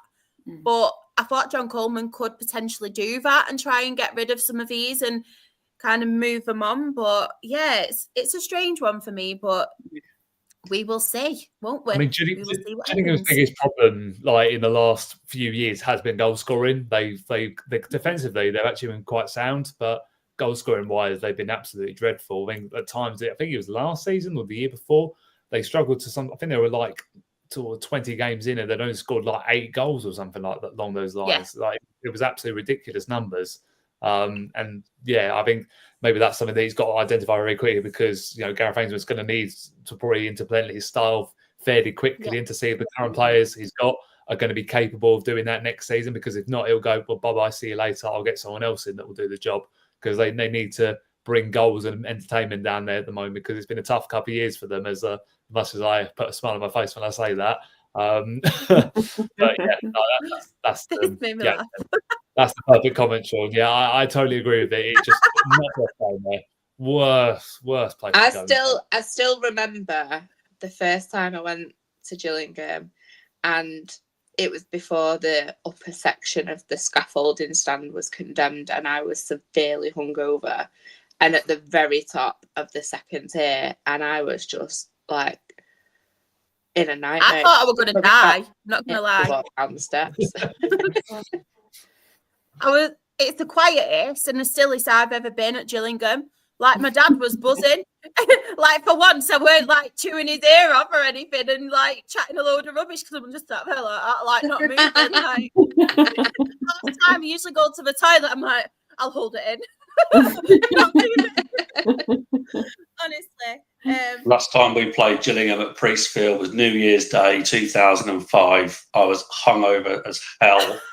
Naturally, it's New Year's Day, and it was absolutely fucking Baltic, blowing a bloody gale, and it was a 0-0 draw. Steve Bennett disallowed a perfectly good goal from Glenn Little with a far-post header where he leapt like a salmon. God, what a baller. Just not a good day overall at all. Fucking Gillingham. Have any of us ever had a good day at Gillingham? I've not. No. No, they always beat us. Same. Yeah. So the next one over, there's nothing good in there at all. Nothing. Not even the stadium. I've been there a few times. It's absolutely awful. Honestly, never go there by choice. No, I didn't fall asleep, Graham. I was scared for my life. I couldn't fall asleep. No, it's taking the mick saying you can't fall asleep there like you did at Barnet, standing up. Yeah, but honestly, yeah, to add context on this, Dave, I actually fell asleep once, stood up at Barnet away. It wasn't the best game. And I actually fell asleep. I was snoring and everything. I still don't understand how you can fall asleep stood up. Yeah, no. That does it all the time. I'm watching Rochdale. Watching Rochdale. You could all do it. Cure for insomnia. I'm joking. But yeah, I just want to say thank you so much, Dave, for obviously giving up your time to come on and talk all things Reading and League One. If you don't mind as well, Sam has mentioned that we could release obviously the Reading chat as an individual like special episode. So it's just obviously part of this podcast, but just a Reading chat, if that's okay with you. I did want to ask first. Yeah, it's all good. It's fine. Oh, brilliant. And obviously, if anybody does want to follow you on Twitter, and obviously you the sell before you die, social media pages, where can they do that? And what can we also do to help? Yeah, so my personal Twitter is at handbags82. There's a story behind that. We won't go into it. And Sell Before We Die, the handle is at Sell Before We Die, DAI. Rather than DIE. You need to tell them you can't do that to us. No, I'm going to do that. I am going to do that.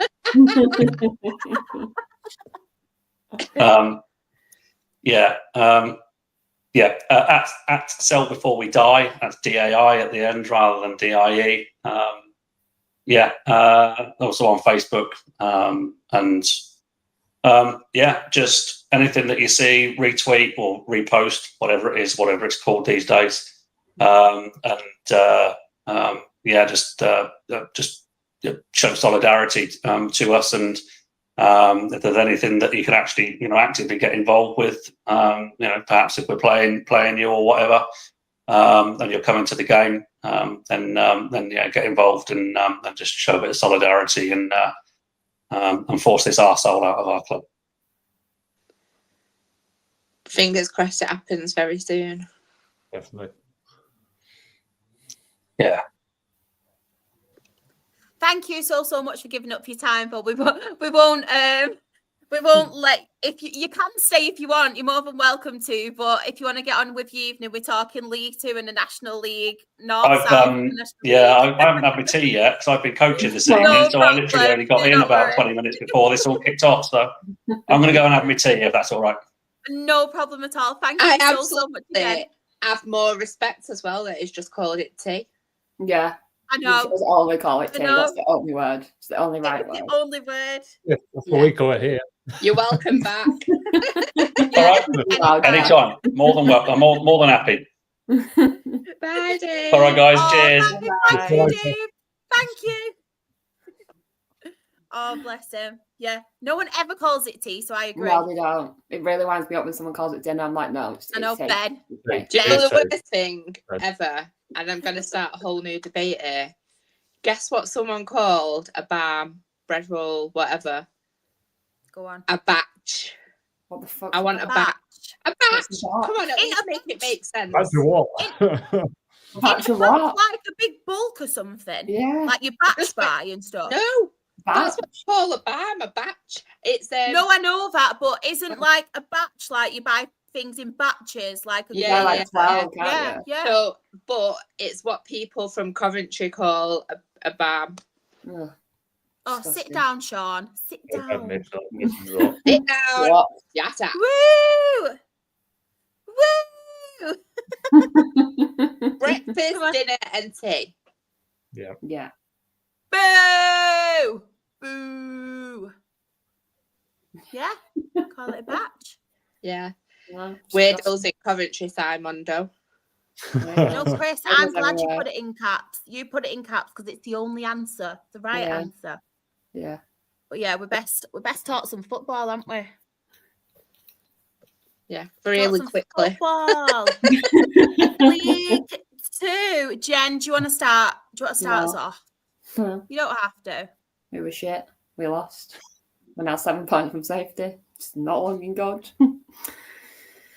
I don't know. We'll see. We'll see what happens. Carl is starting to pick up the points now as well, which is not good. I don't know. We'll see. We've got more injuries now. I think there's about 7 or 8 players now injured. So that's great. Guion pretty much snapped his leg in half on Saturday. It was grim. You could literally see his leg snap. So he's gone for the season. I don't know. Whatever happens is going to happen, I think. And we'll just have to deal with it when it comes to it. But we get behind the team. We've got Swindon at home on Saturday. We've got Carlisle sometime in April. That's a 6-pointer. If both of us lose that, I think we're both gone. Whoever wins that will probably stay up. Jen, come on, mate. It's If we Carlisle. both lose that. It's Carlisle. They're doing better than us. They're literally above us in the table now. Like, that's how bad it is now. No way. Like, we're 7 points from safety. Tranmere picking up points. It's the only good thing I can take from Saturday is we played so well. We played like a team that was ready to fight, and yet again, it was one of them goals where you just like, for fuck's sake, here we go again. It was just one of them. I would easily have taken a draw. That would have been a massive, massive point if we would have held on to that. I think the positive as well is Derek came out afterwards and said, we did everything we could. I'm proud of the boys and proud of everyone and proud of the fans for making it down here, considering we are in a relegation strat. I think it's difficult as fans now to sit there and think, okay, we're 7 points from safety. Where are we getting these 7 points from? There's a lot of big games coming up. We've obviously got Carlisle at home. That's going to be huge. They've sold out their allocation. So it's going to be huge. I won't be surprised if that gets moved to TV. I would not be surprised if that was put on Sky Sports. When's that? I feel like it's April. I'm not entirely sure on the day, but I'm pretty sure it's either the beginning or the end of April. But it's currently a 3 o'clock kickoff, but I think it's going to be moved. Just because it is going to be a massive game, I think. Yeah. I've got Swindon on Saturday, Harrogate, last game of the season, which again could be huge. The other thing as well, Luke will love this, Tom White's interview after the game. That man has generally made me fall in love with the player, and I haven't fallen in love with the player that much in a few years. the way he came out and spoke about the fans and how he's never had anyone sing his name like we do. Aww. He is and has been an incredible player for us. Without him, we would probably be in a worse position. If we lose him at the end of the season, I think he could go. Yeah, it is that weekend actually, because I'm off that weekend. So it's hard to say what's going to happen with the players, what's going to happen with Derek, because realistically, we have no idea what next season's going to bring. Yeah, of course. We've spoke about it as fans. Obviously, when you go down to the National League, there's a lot less money. The players that we have, I think some are on 1 year deals, but then some are on 1 year plus one. So they can be extended if they want to. But our ex-goalkeeper a couple of seasons ago, he was on a 1 year plus a 1 year. And he had in his clause, if we got relegated, he could just leave. Which is fair enough, I get it. Like, you don't want to go down to another league. Fair enough, I get it. So I don't know who we're keeping. We've been told by the board that it will not be as bad as last season where we only had 2 players contracted. But again, are they going to want to stay? Are other clubs going to come and buy them, like in League 2 and stuff? Like, they've obviously seen how good some of the players are. It's difficult to say what we're looking at the minute. Obviously, we're still trying to fight to stay in League 2. The only thing that worries me about going down to National League is the academy side of things, because our academy is huge. Like, without our academy, we wouldn't have Alfie on the bench. We wouldn't have Harry on the bench for the goalkeepers. We wouldn't have Nathan on the bench. We wouldn't have Adam Fairclough, Adam Mayer getting sold to Millwall. Like, there's so much about that we rely on for our academy that if we lose that could genuinely, like, destroy our club. Because when we've had injuries, our academy has been there to come in and either sit on the bench or play. Like, Nathan Snowball's played in games and he's 16 years old. Like, he's more than capable of making it into the first team. So if we lose that and go down to the National League, that's the one thing that terrifies me, is to lose the academy. Because without them, I think we would really, really struggle. Like, it's such a huge part of the community as well. Like, they literally go to the college in the middle of town. They train at the college in the middle of town. It's like, they're not just a small academy. Like, they have scouts every week coming and seeing them and then taking them away. So it's like, if we lose the academy, I think it's going to be a huge, huge hit for us. The only good thing is, I know it's not a good thing, but the National League, and you actually get funded for the first season in National League, but anything after that, obviously, is the difficult part. Because I know with us, the second season, we actually had to release a lot of our academy players and a lot of really good ones as well. One of our main prospects actually went to Wolves on a free contract. I cannot remember his name for the life of me, but a really good prospect, because we couldn't actually offer him a contract then. We didn't know what was going on. And it's actually now, we still don't have the full academy, but what academy we have is actually funded by the Ogden family, and the club. So they're obviously putting a little bit of money into it, but it was nothing like we were. And we were very similar to you, Jen, where the academy players we've produced in the past, like your Jamie Allens, obviously Callum Camps was from Dale, all them kind of players. That was something we relied on massively. But if that did happen, you have got that full season, but it's basically that one season where you get funded like fully, and then anything after that, if you're still in National League, obviously, then that's the problem. What will come into it? Yeah, I think that's the main thing that worries me. Like, obviously, you've got academy players that are known. Like, you've got your Tom White, who's been an incredible player for us this season. We can hopefully keep our hands on him.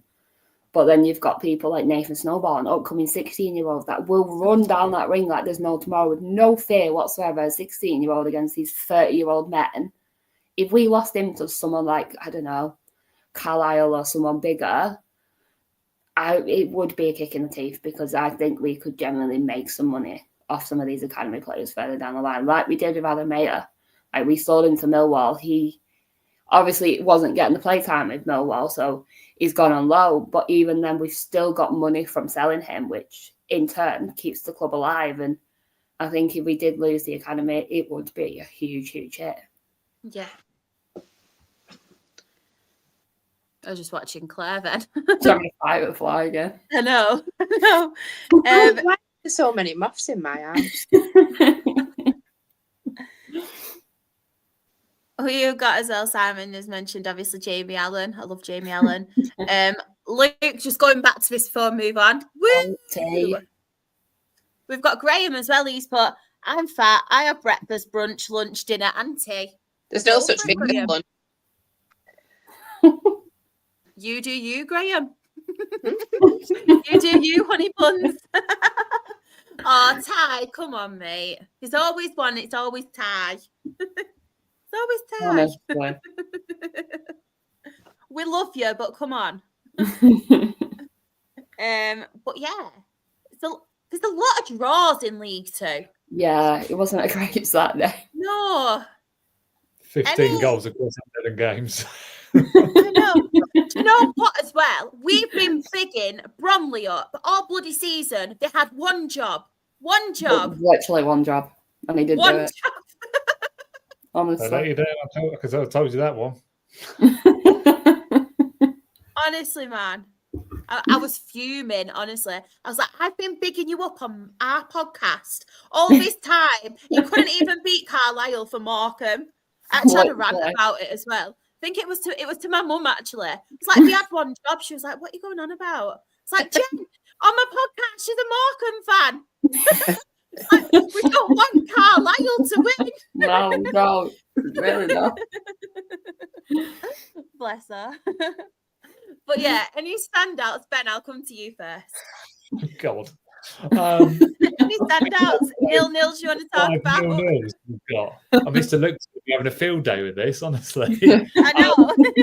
I think for me I think Bradford's getting back to winning ways. They've had a couple of bad results, haven't they, against some of the lower sides in the division, and against the Colchester side that have been in really good form and still chasing the playoff place. So to come back with a 4-1 win would have probably just settled the nerves a little bit amongst Valley Parade, because they there's been some of the question marks again about like, they're going to slip into the playoffs, but they've given themselves a bit of a gap again now in second place. So that will set them down at least with still a lot of football to be played. But yeah, bit of a damaging result though for Colchester, because there's a little bit of ground, albeit they're not far off the playoffs still, but they need a reaction after that one, because that would have really dampened the spirits of what's been a really good period for them.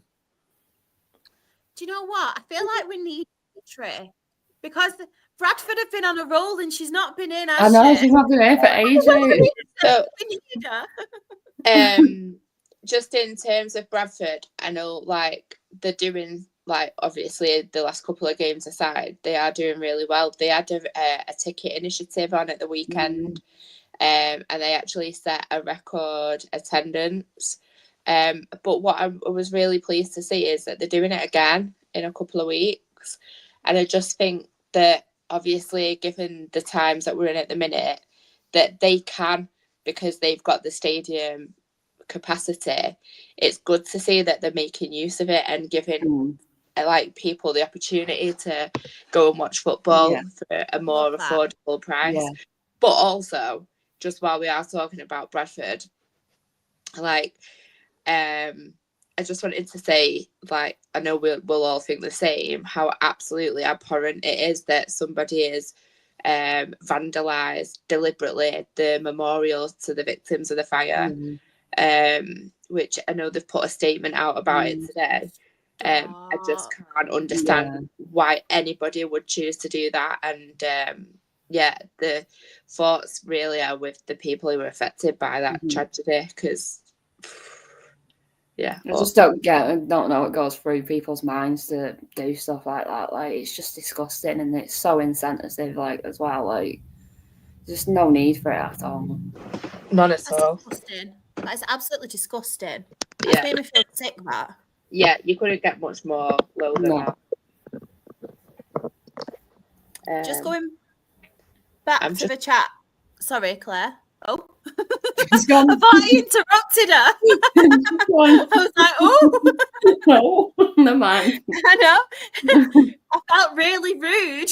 She was just going. Graham put, Bromley is full of Palace fans. Never be trusted. I'll keep that in mind. He's also put, don't want to see Colchester go up as they have Lyle Taylor playing for them. Ooh. My standout, and probably one of the reasons Kieran's not on, is because Grimsby Town won, Newport 0. I just said that for Kieran's sake. So I hope he's watching it. I'm going to clip it and tag him in it. Send it to him. Send it to him, yeah. Any other standouts for anyone? No. No. Definitely not. We have got as well. We won't spend too much time on this. So we have Port Vale 0, Barrow 1, and Carlisle United 2, MK Dons 2. Shocking from MK. I know. The only time we Just want them asking to for win. one thing, man. One thing. You can't The only do it. time we want them to win as well. Yeah. Really are And the desperate. second goal, like, it was absolutely horrific as well. I could do better defending than that. I know. Just proves us right that they're swats. Yeah, definitely. Definitely. That's all we can say on the matter. Yeah. Yeah. Just don't want us to give that any airtime now. No. No. That's killed that slide. Just don't want to knock myself. I'm just not bothered. I feel like that was the best segment ever. I was just like, yeah. Nick Supply was winning an award. Gold. God knows how. Usually people want match analysis, match reports, then you get that from us. This is what you came for. Exactly. So the League Two table, top of the table. I don't know how they're still top of the table, but Walsall are top on 70 points. Bradford a second on 69 points. AFC Wimbledon a third on 64 points. Yeah. Fourth, we have Port Vale on 64 points. Doncaster Rovers a fifth on 63 points. Notts County a sixth on 62 points. Grimsby Town a seventh on 59 points. Do you know what? I'm really chuffed for Grimsby and Artell. I really like Artell. I think he's a quality manager. He's still there, by the way, and I'm sure he is. Yeah. I was like, he's not left recently, has it? I do really, really rate Artell, though.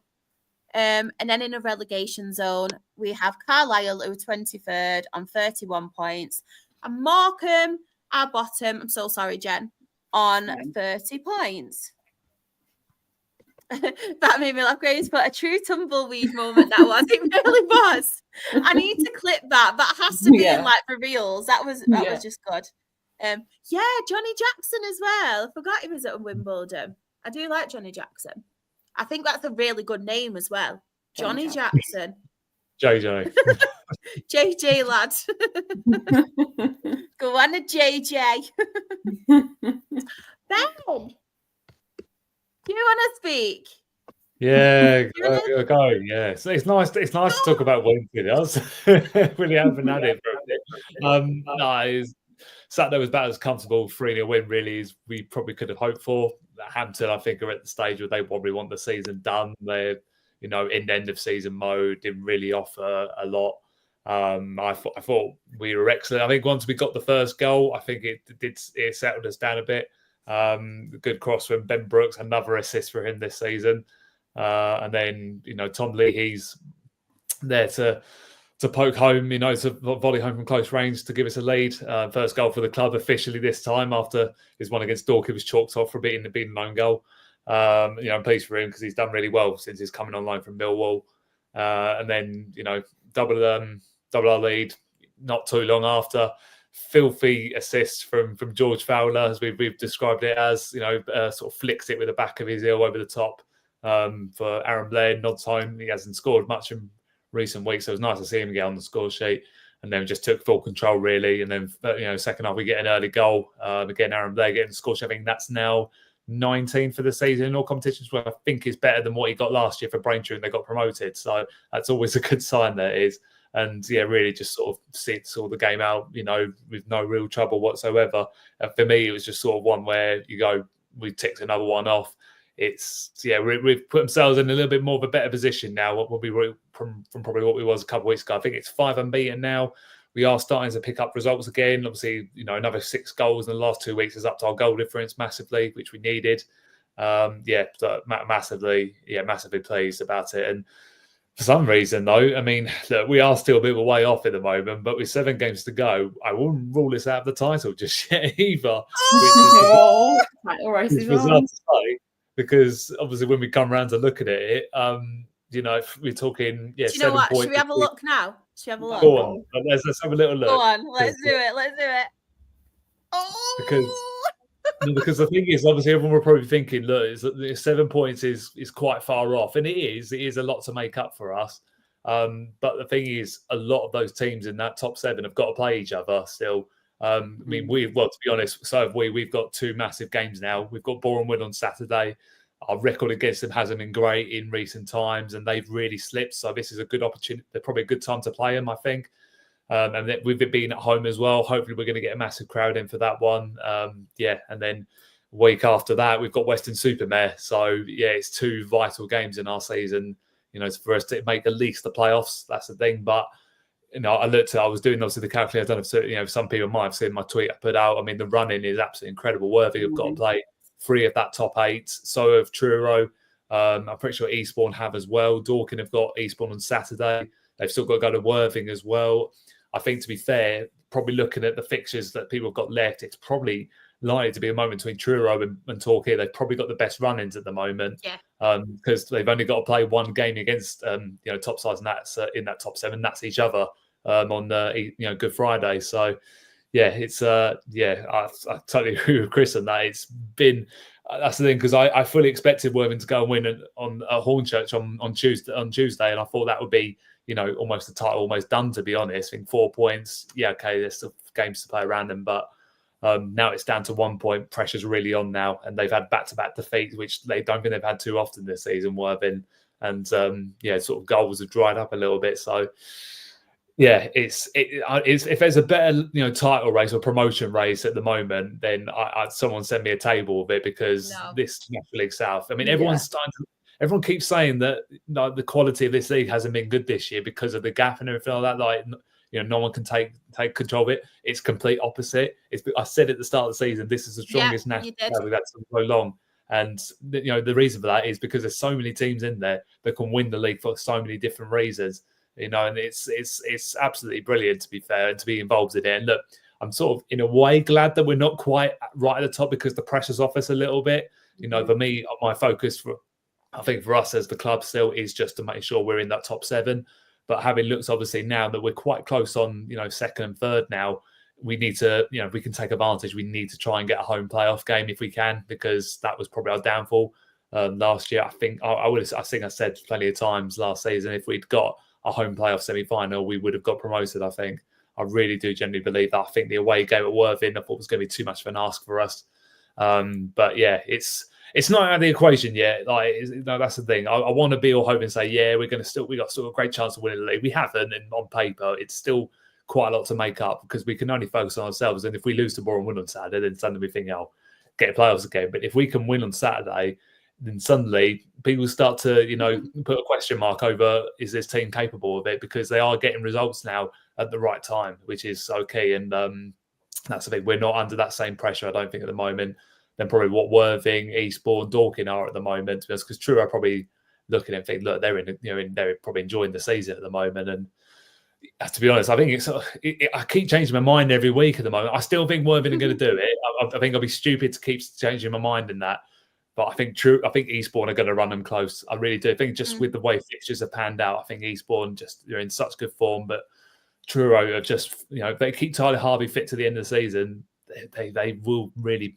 This is going to go to the last day of the season. That's what I'm saying. It really could be between 4 teams at least.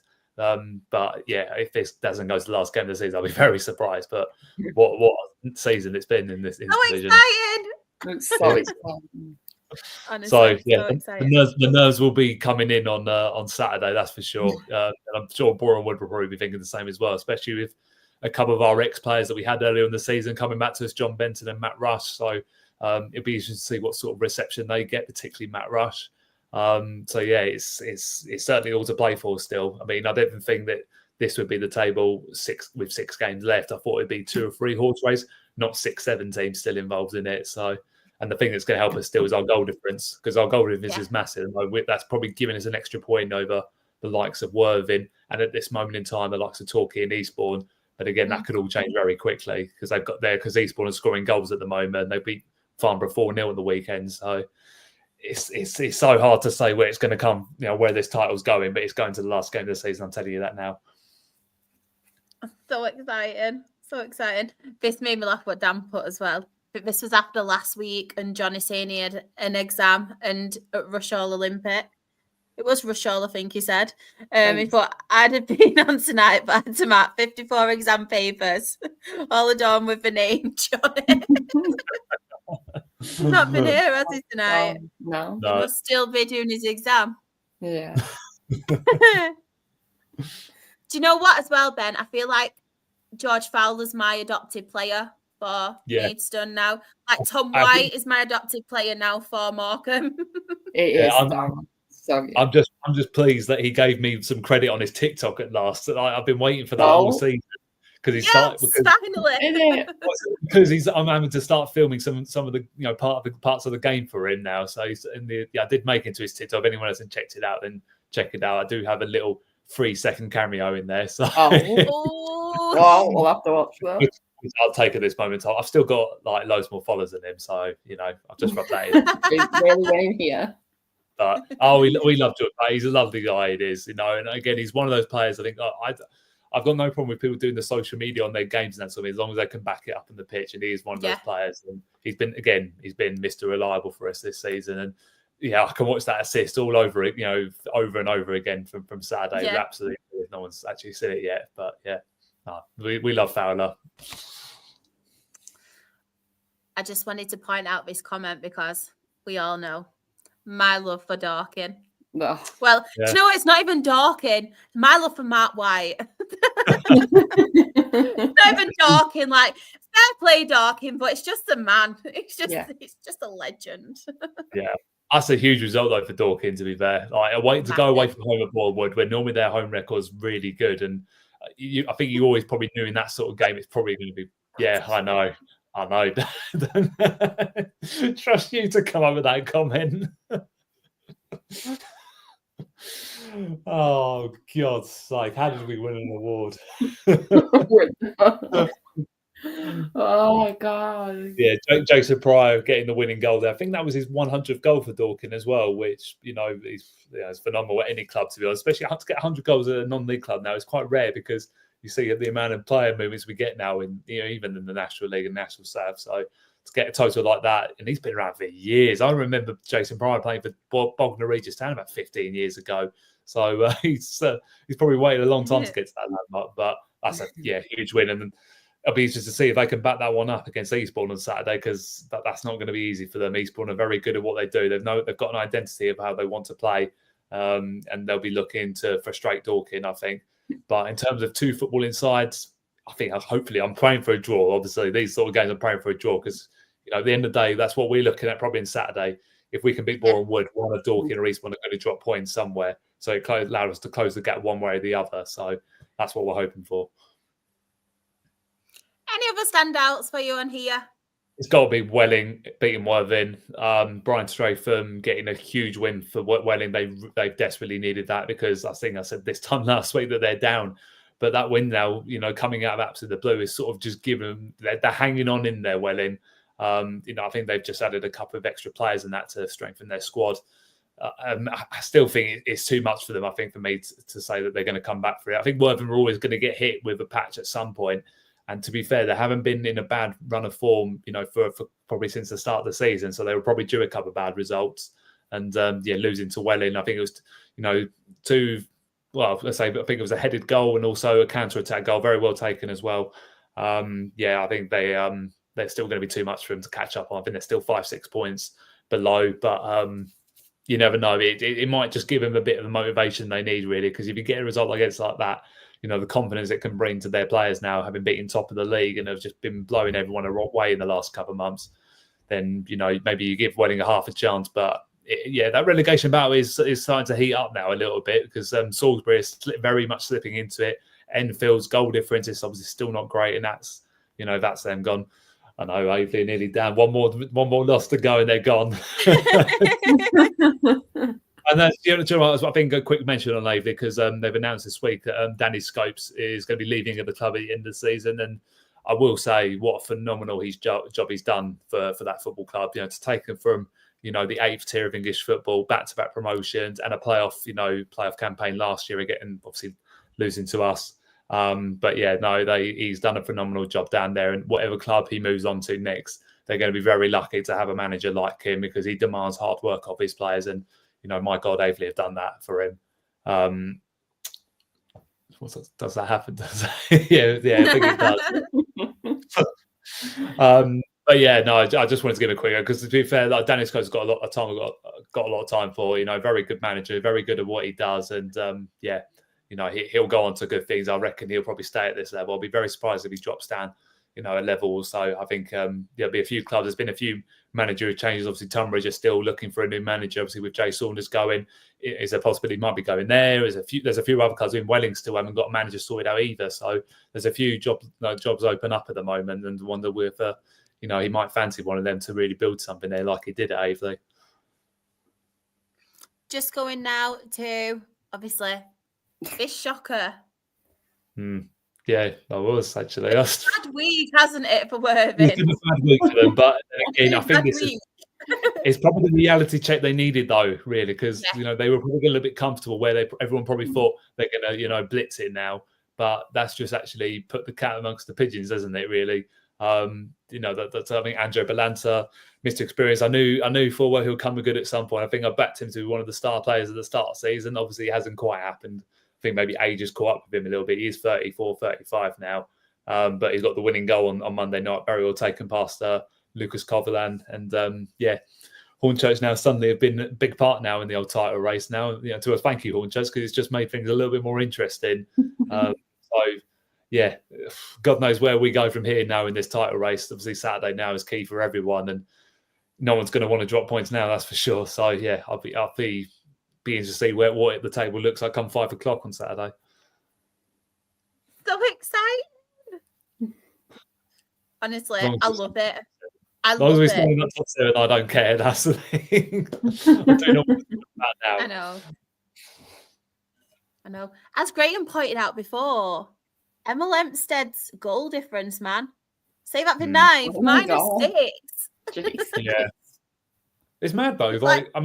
Again, they've gone under the radar. Lee Allison hasn't got the credit probably deserves, because since he's got in, they were heading for relegation. I'll be totally honest with you, but I think, to be fair, they have taken some real hammerings this year, including a 7-1 defeat to Dawkins. So they're clearly still making up on that. But for where they've come from, since I think the end of the calendar year, a massive credit to the management team down there, because they've really turned it around and not really changed that squad too much, to be honest. So well done to Hemel, to be fair, because they've got to have at least another season in this division to look forward to. I know. So I can say Emil. So I can say it. But we will just have a look at the National League South table. So top we have Worthing on 77 points. Truro City a second on 76 points. Eastbourne Borough a third on 75 points. Dorking Wanderers are 4th on 74 points. Torquay United are 5th on 74 points. Boreham Wood are 6th on 71 points.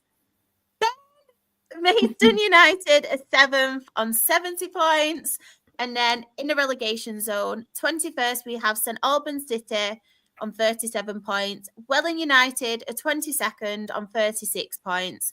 Weymouth are 23rd on 28 points, and Aveley are bottom of the National League South on 25 points. What's this about? Tops off knee slide and 5-second cameo if you win the league, Mr. Big. Well, on our 3G pitch, no chance. I'm going to do my knees in. And then Graham's put moves out for the lads, Dan.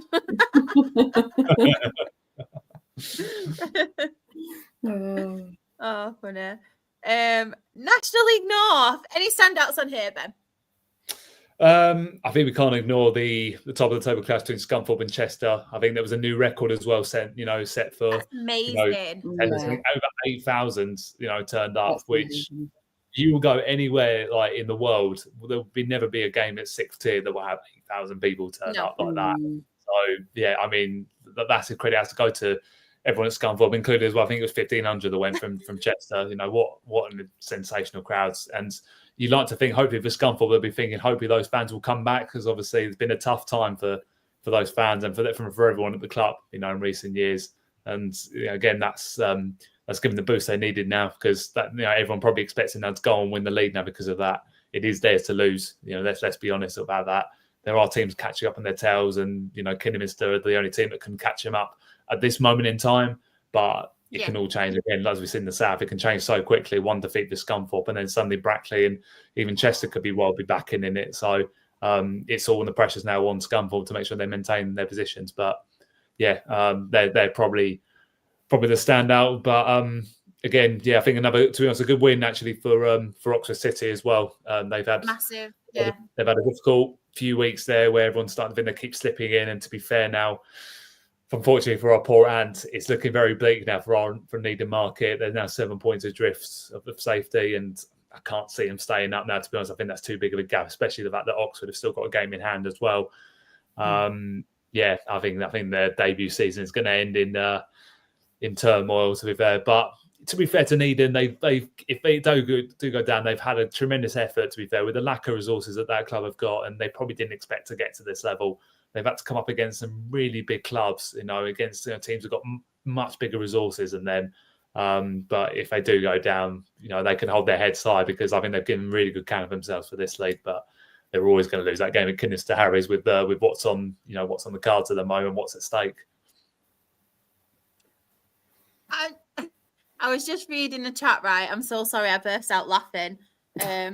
But just to add context to this, if we do have any new viewers, Chris comes into the chat as you can see now. I will read it in a minute. He sent a match report. Usually they are quite long, so to add context to Graham's comment, it is about the match reports. So Shah's favourite league, as she loves Chris's big and long ones, is match report, and then Chris is shouted as well, Graham. And apparently, Graham, it's not the first time this week somebody shouted at you and shouted your name for being rude. Good night in a row, Graham. It's not even Friday yet. It's not even weekend. Get so excited. You're getting excited on a school night. Come on. But yeah, I just wanted Wes. Yeah, it is to do with match report. What do you all take me for? Well, speaking of it, it's not actually a long one tonight. We've got a medium one. No, standard size. I know. Just a standard. So, Farsley at home. I'll have to do this now without laughing. It was a game over at half time. Corey McKeown, 24th, Matty Dolan, lovely free kick, 41st, and Glenn Taylor, the man who's always mentioned. He's definitely going to score. He's going to break my heart when we play him, isn't he? Because I go on about him because he's an adopted player. Glenn Taylor on the 44th with the goals in the first half. Few subs at half time. Then the fourth goal from Aidan Routledge. He's another one as well. Sealed a very nice win. They're on a roll, to be fair, Spenny Moore. I'm pretty sure as well, we'll have a look, but they won midweek. Was it against Radcliffe? They did. Yeah, they're 3 points off the playoffs now, they are, and still got a game in hand. And I think they've got I think it's now the third best goal difference in the league as well, which that's the thing again. That gives them an extra point almost in my eyes. The only thing is, if Curzon Ashton can take advantage of their games in hand, they've still got 2 games in hand. They have one over Spennymoor as well. So if they drop points in that, then it's certainly open up for them. But then again, there's a couple of teams there that's 66, 68 points. So we're spending more form. They're in promotion winning form at the moment. So, yeah, I mean, that's remarkable because I thought their season was done about a month ago. Like they were probably thinking, I'm not going down. We're not going to make the playoffs. But all of a sudden now, come out of absolutely nowhere. So goal difference as well. Yeah, I know. That's what I mean. Like 24 goals. Yeah. Not even Brackley's and your Chesters have got that. But that's the thing. It's been more been smacking teams about in the last, few weeks now. And they're getting a few clean sheets under their belt as well. And they're in the type of form. That's the thing. If they could finish in the playoffs and get to Wembley, what a season for those supporters there, because that's probably beyond their expectations. I mean, I know Spenny Moore had the trip to Wembley in the past. I remember they played Tunbridge Wells, obviously being a local club to us. So they certainly wouldn't be afraid of the occasion, and obviously their supporters will be well up for it. But yeah, obviously we hope, obviously for your sake, Char, it's not at your expense, because obviously, to be fair, Chris, we'd rather see Rochdale get to Wembley, but it's not going to happen. It's not going to happen, for us. You never know on the day. You never know. It all happens on the day, doesn't it? Like they could freeze in the occasion for all I know. That's the thing. But and again, their priority. I know Rochdale probably thinking the same as well about playoffs, but we're spending more focus on getting the playoff place, because realistically they've got a great chance.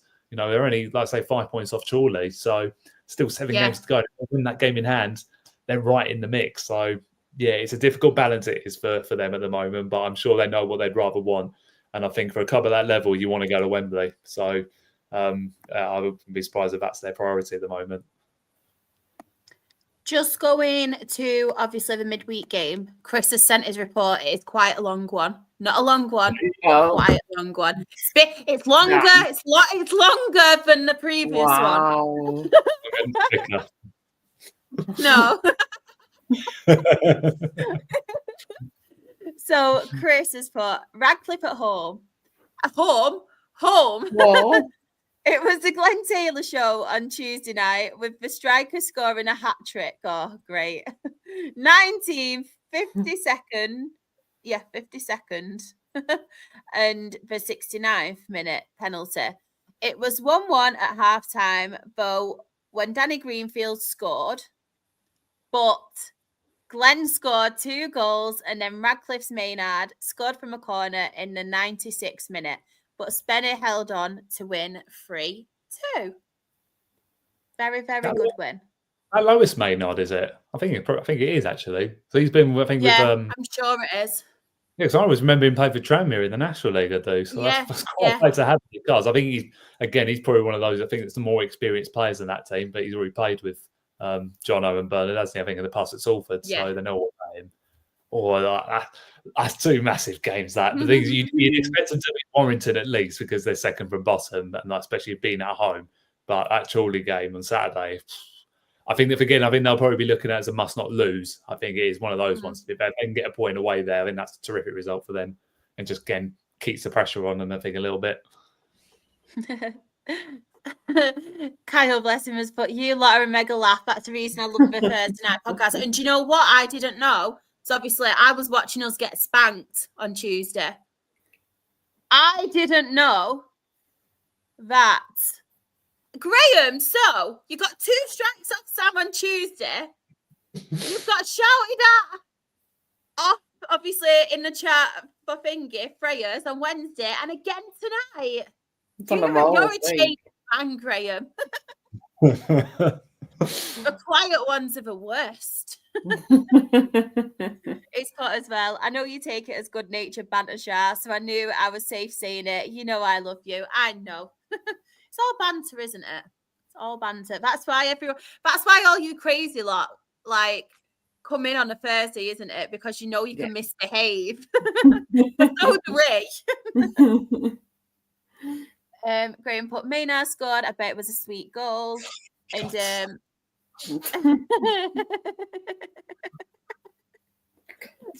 Chris put, a point away to Charlie would be good. Don't do well there. And oh my gosh, it's getting worse. Yeah, I did. We did try and deny it for him, but it wasn't happening. What a goal, to be fair, we deserved it. I will get onto it later. Do you know what? Luke, come in the chat. If you don't want to talk National League, we'll have a vote and not mention any National League results tonight. We'll have an early finish. We've got to talk about Ipswich tonight. Absolutely. We don't need to. We'll just put the table graphic up. That's it. That's all I need, really. Yeah. Chris has put as well, Graham, I'm hoping to meet Shah and I don't want it to be awkward. Don't worry, it won't be awkward. It won't be awkward. It's just banter. Just don't mention the size of your match reports. Not in front of the kids, anyway. No, please don't. Definitely not in front of my mum and dad.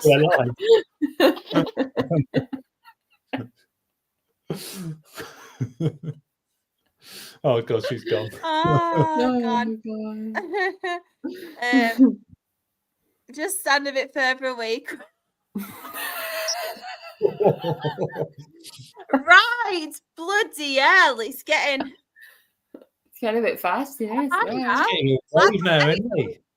only a Thursday. Bet you enjoyed that Scarborough nil. Thanks, Aled. You can always rely on Aled to bring it back to football. Thank you. Oh, Graham, please. Come on, Graham. He said please. He said God's please. sake, Graham. I have Luke's permission to skip National League too, so looks like the podcast is coming to a close now. I'm joking. So National League North table, top of the table, we have Scunthorpe United on 78 points, Kidderminster a second on 76 points, Brackley Town a third on 74 points, Chester a fourth on 73 points, Chorley a fifth on 68 points. I didn't know how to handle it, so I just thought I'd go, Hereford, I'm losing now. It's all this chat. Hereford is 6th on 66 points. Kings Lynn Town is 7th on 66 points. And then in the relegation zone, Needham Market are 21st on 36 points. Rushall Olympic, Johnny's team, head of recruitment. A 22nd on 31 points. God, I'm sorry. Just get it out there. Warrington Town, 23rd on 30 points. And Farsley Celtic are bottom of National League North on 26 points. Right. I've not, do you know what, Ty? I've not got a rant. I can't have a rant, right? Because we were that awful. I can't even rant about it. Like, I've just not got it in me. You know, like when your mum and your dad are like, I'm not angry, I'm disappointed. That's me. Jim, I'm not angry, I'm just disappointed. Exactly. When was that fight we saw a couple of weeks ago? Yes. You didn't watch the podcast clearly before the games, did he? No. You just need to listen to your speech every week and it would work, wouldn't it? Every time. But no, exactly. he didn't do that. Exactly. I know, Jim. Like that time I told him and he had to be more do you know what though? Is more animated. I'll get onto it after. You know, like I said, I wanted aggression. Oh yeah. Well, listening and watching it on Saturday, he shouted at the linesman, told him to fuck off. I was like, go on, Jim, go on. Like I don't actually tolerate like shouting at the linesman or anything, but when Jim's really nice and stuff, I tolerate it because we need that passive aggression. Yeah. Chris has put, I agree with you, Ben. I really thought we were out of the playoffs, but a good run has done us world of good. Doesn't look like Farsley turn up with the goal difference, or they're in really bad trouble at the minute, aren't they? They've got a lot of issues going on. It wasn't just the defence that was awful. It wasn't just the defence, it was all of them. All of them. All of them. Yeah, you shredded. You shared it. I can't even speak now. I'm that disappointed. But let's get on to the National League. I'll just quickly mention, obviously, the Rochdale result. Maidenhead. Ian Henderson got the goal. A really good ball through from Adi Barlow. It was a header from Ian Henderson. And then I don't know if any of you have seen Maidenhead's goal, right? But I'm not sure whether Sam Waller thought it was going wide because it just didn't move for the goal. And it was just one of them moments where you're like, did that really just happen? Like, it was all us the first half, and then they came out, obviously got the goal early on into the second half. But it was a little bit like, what's just happened kind of thing. But yeah, then typical Jim McNulty. I love him to bits, as I always mention, but he is making some really stupid decisions at the minute. Ian Henderson scores. We get to 1-1. What does he then do? Take Ian Henderson off, the only player that is looking likely to score a goal. Decides to take him off, obviously. I'm not going to get into it because it's just going to get me really annoyed, to be honest. I'm not that kind of person. But when you're looking for a goal, don't take your highest ever scoring goal scorer off. Like, come on. He was the only one that looked like scoring all game. Don't do it, Jim. Don't do it. If you're watching now, I'm not angry. I'm disappointed. But yeah, that's all I'm going to say on that matter. But you know what? It got to a point in that second half where they could have easily took the game. They could have easily got it. I don't know what's happening with us at the minute. I don't know if it's just, I think fatigue's part of it because we're playing so many games back to back. With obviously the backlog from the pitch. We're picking up a lot of injuries now, which I will get onto next game. But I'm really, really concerned at the minute for obviously Dale, the players. It's just injuries are never, if it's never a good point in a season to get an injury. But at the moment, it's just, there's a lot creeping up on us. A lot. But that's all I'm going to say. I'm not going to have a rant. I'm calm, I'm cool, and I'm collected. But yeah, we will get on to obviously somebody who's not calm and cool. Bless him. Luke, obviously, I know, Gateshead 0, Tamworth 2. Tamworth at home, no wins in 7. I can't believe he swore. No wins in 7. He never does, bless him. No wins in 7. We are in the playoffs is frankly unacceptable. The only good thing is, though, Luke, the rest of us are awful as well, so we're not catching you. You're doing all right. Another effing shit performance once again. We have had 3 winnable games on paper, and we lost 3 of them. We have Barnet on Saturday, so it will most likely be no wins in 8. You never know. You might actually do something against Barnet. That's usually what happens. Need to sort ourselves out because there'll be a point where we will get knocked out of the playoffs due to our performances. Like I said, though, the rest of us are awful, so don't you worry. Do not worry. But yeah, let's go quickly back to the chat. We have Chris, he's put Hartlepool with a massive result against an informed Boston. I know. Very, very good win for them. Yes, this one. Have to shout it out. Yeah. That's the one I was looking at. That's mad. AFC filed, and obviously their win against Forest Green, massive for them, obviously down at the bottom. Congrats to Barnet. How do you mean to lose to Ebbsfleet one week and then you beat Forest Green 3-0 the other week? That's why this league just doesn't make any sense. It's mental, isn't it? It's mental. Graham as well. Gateshead form is so bad, it's even sat the positivity out. Luke, I know he's swearing. Like, the amount of... Luke has literally been an OG of this podcast. I've never, ever heard or seen him swear. I think this might be the first time. We're all with you, Luke. Don't worry. We all do it.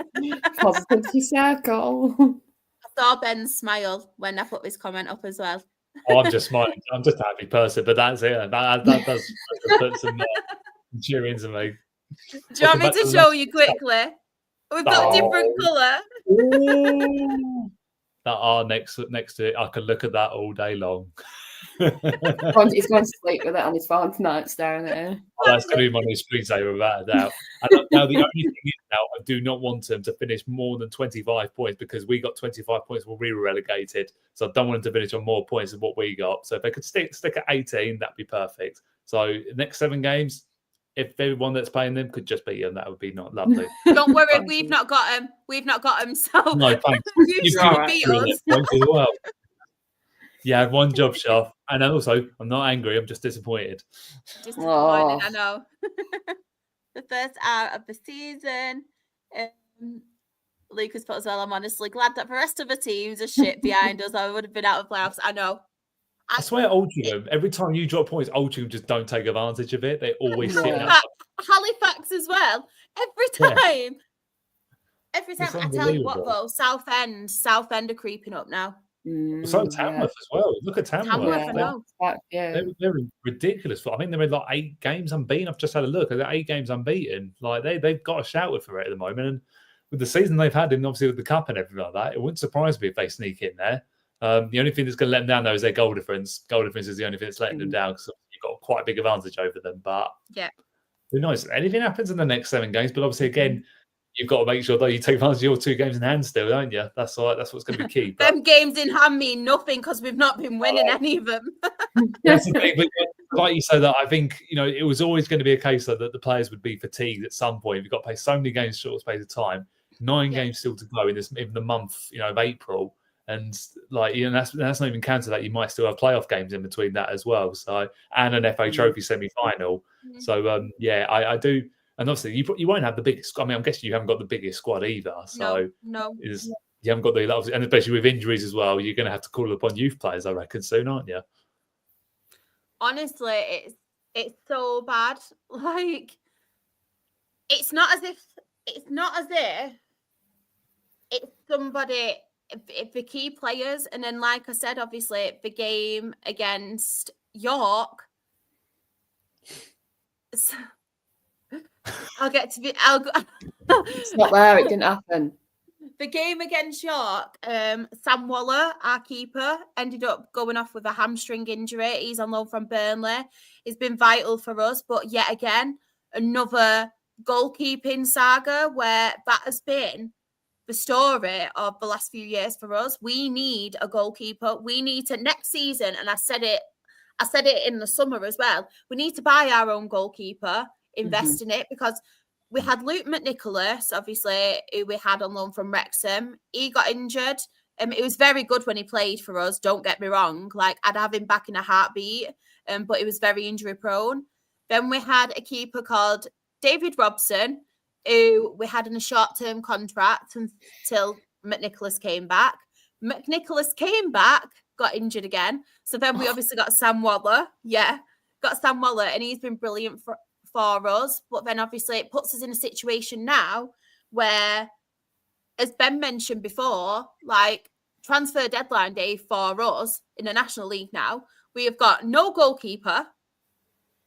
So we have to rely on either Brad Kelly, who I really like Brad Kelly. He's been an academy prospect for us. He's honestly, he's good. And what I've seen of him, he's getting better. But I don't think, and this is no disrespect for him, I just don't think he's had the chance really to prove himself. And I don't think he's actually good enough at the moment. But we either rely on him or Josh Lillis, who's our ex-keeper. I love Josh Lillis. Like, he's epic. He was one of my favourite ever players and favourite ever goalkeeper for Rochdale. But he's 37 years old and he's our goalkeeping coach. So we've got them too to obviously rely on now. So it's not ideal considering that we have got to a semi-final of obviously the FA Trophy and we still want to be in and around the playoffs.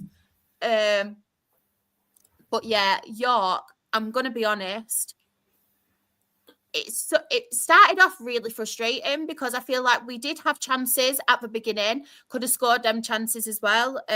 But York, 4 goals, obviously quality quality goals as well. But if you look at them, there was a lot of defensive errors or a lot of mistakes from our players.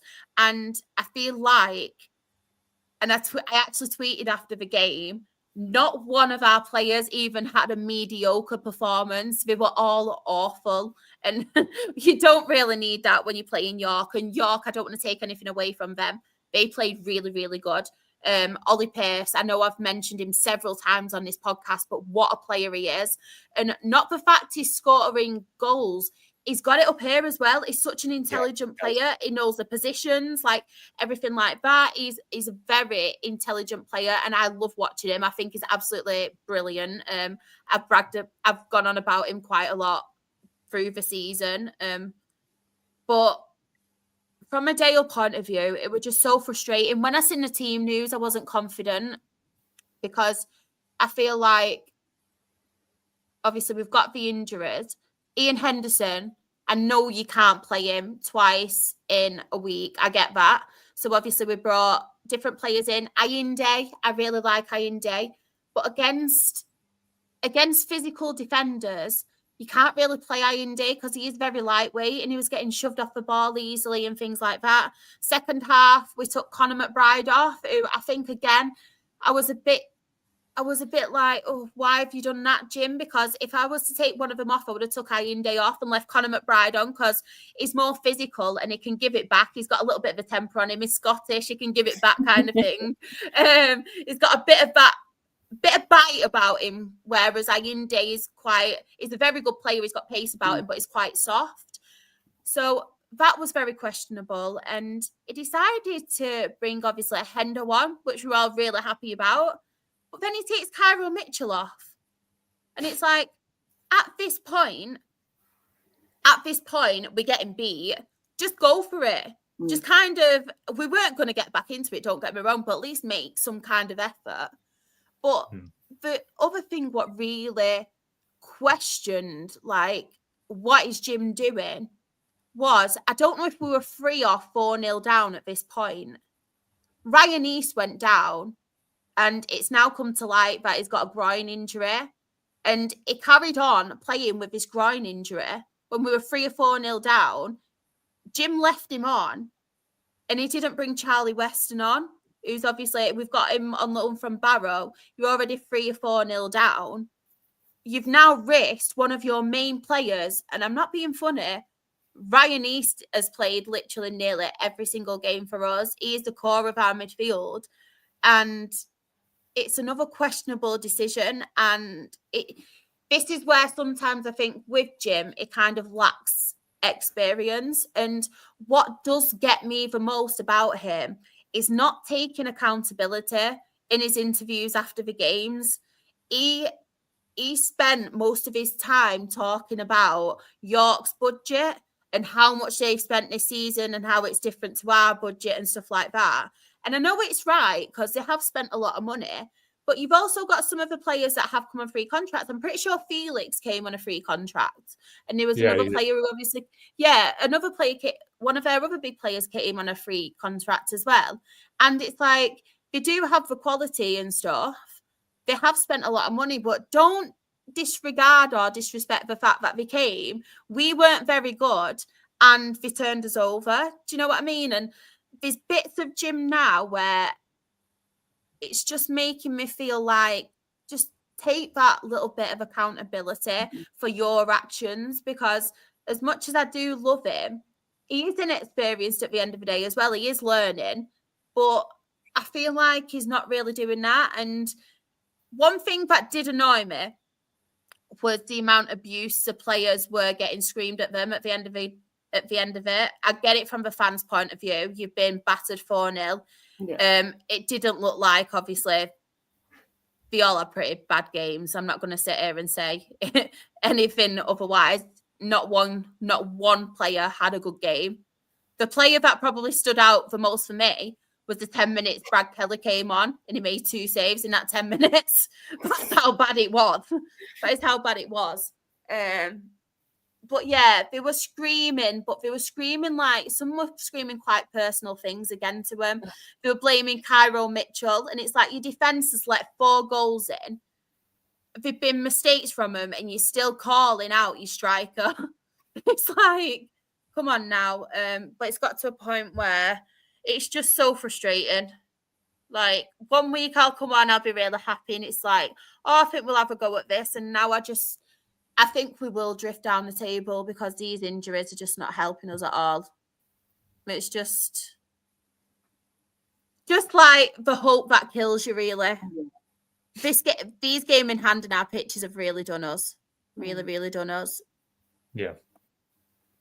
That's the thing. There's an element of it got to go in the blame on the pitch, though. Obviously, for what's gone on there, is that probably a big downfall of why it's all gone so wrong, though, this season. Yeah. I think it's got there, isn't it? Definitely. 100%. 100%. Obviously, I mentioned Jay Bird is out, who's been scoring the goals. I mentioned that, I think, last week, picked up an injury. I think he's out for pretty much the rest of the season now. So that's not... And he's gone having treatment back at Exeter, so that's not ideal. Devante Rodney's back. Unfortunately, he picked up a sickness bug on Tuesday, so he didn't feature. So at least that's something positive. But yeah, I don't know. It's what it is, isn't it? Exactly. Still the new time. Yeah. Still got 9 games, so it will well change. Just got to keep it.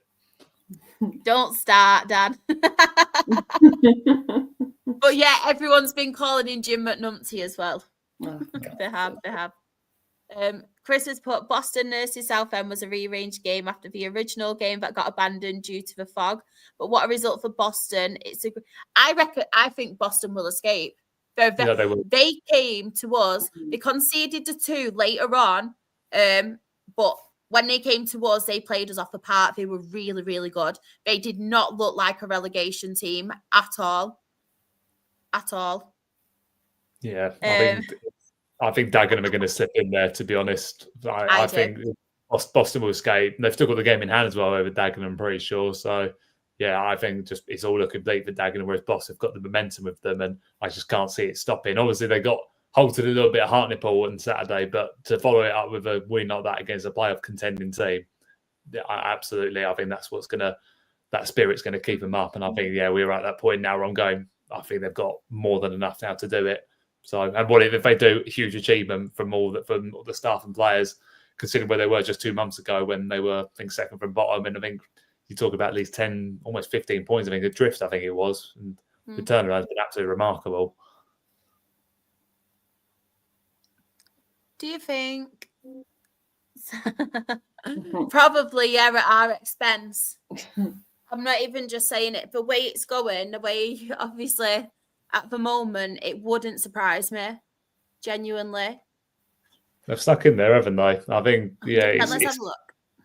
I mean, that's the thing, because Altrincham can't take advantage of, Rochdale dropping points. And I think, yeah, Southend may well sneak in there. But again, I wouldn't roll off Tamworth yet, because they're just, in the run they're on at the moment, they certainly haven't. And again, they're a side under no pressure, being one of the very few part-time sides in that division. I think that's what everyone keeps forgetting. I know the manager's just gone full-time now, but that squad of players, have stepped up so, massively. And to be 10th in that division with the amount of money that gets put in there and the amount of full-time clubs in there, what a huge achievement for them. So, and they've done their job, which is mainly stay in the division first and foremost, but they could well be in for a top half finish at the very least. I genuinely think they will get it. I genuinely think they'll get that last playoff spot. No, obviously we have games in hand, but the way we're going, we play on Tuesday against Woking. That'll be tough for us because even though they're near the bottom, we can't play against those physical teams at the bottom for some reason. So, yeah, I really do think Southend will sneak into it. Don't worry. I've happily admitted it. Well, not happily, through gritted teeth. But I honestly do. But yeah, the National League table. So top of the table, we have Barnet on 88 points. What a phenomenal season they're having. Phenomenal. Yeah. York City are second on 77 points. Forest Green Rovers are third on 72 points. Oldham Athletic are fourth on 66 points. FC Halifax Town are fifth on 63 points. Gateshead are 6th on 60 points. Rochdale are 7th for now on 57 points. And then in the relegation zone, we have Boston United, who are 21st on 40 points. AFC Fylde are 22nd on 39 points.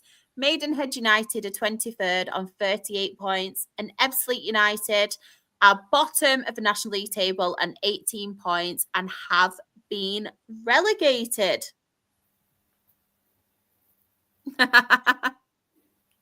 Ben's really happy with that. Yeah.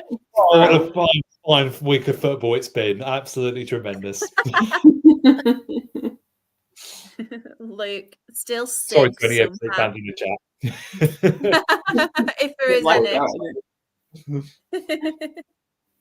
But yeah, that is the end of the podcast and the football chat. It's been quite a nice one, hasn't it? Obviously, it's not nice with obviously the situation at Reading, but we've managed to obviously give them some airtime. Obviously, speak about that as well. It's a bit of an eye opener, isn't it? As well, like I knew things were bad, but to obviously get it from a Reading fan's point of view, it's not good at all. But thank you for talking football with me, guys. Always. Jen, where can everyone find you? It is JenHunt _ on Twitter, Instagram, TikTok, all them good places. I usually just ramble a load of rubbish, to be fair, but you're more than welcome to come and follow. Ben, where can everybody find you apart from laughing at Ebbsfleet? No, I can't do that just yet. But I think I've got to make sure we get promoted first before that happens. They'll laugh back at us. It's Ben Stones FC1 if you want to catch me on Twitter, and any National League South title tweets. Hope I'll be keeping an eye on it a little bit more over the next couple of weeks, and let's see where it goes. But yeah, that's the place to find me. Sorry, I've just gone to This chat. Yeah, that's what I'll be for the next week. I'm ready to graffiti it, don't worry. We've got Alad as well. He's put great show and all the best to Reading in your search for a new owner. I don't know if you can answer this or not, Jen. I will put it in the group chat after, but that has Yeah, that's why I thought I'll give you the option. I don't want to get sued off anyone. I don't want to get anyone in trouble. No money as it is. Can I have my ticket for Dale at the minute? No, I'm all right, thanks. Chris has put thank you so much for another amazing show, guys. Have a lovely weekend. Massive love to all. Luke has put good luck to everyone on Saturday. Great show, everyone.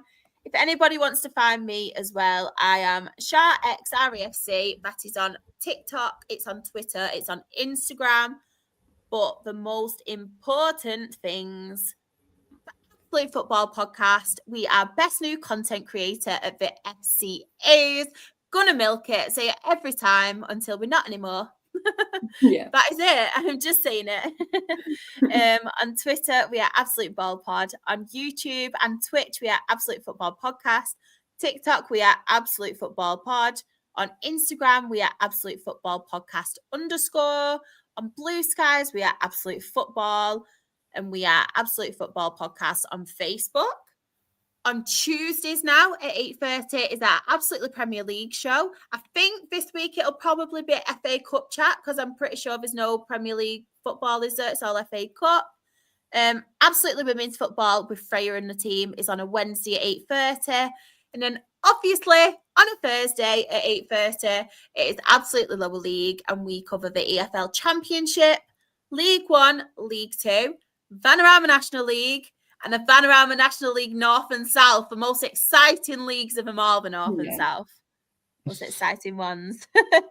But yeah, that is us. Let me quickly see. Dan has put, see your gorgeous faces next Thursday.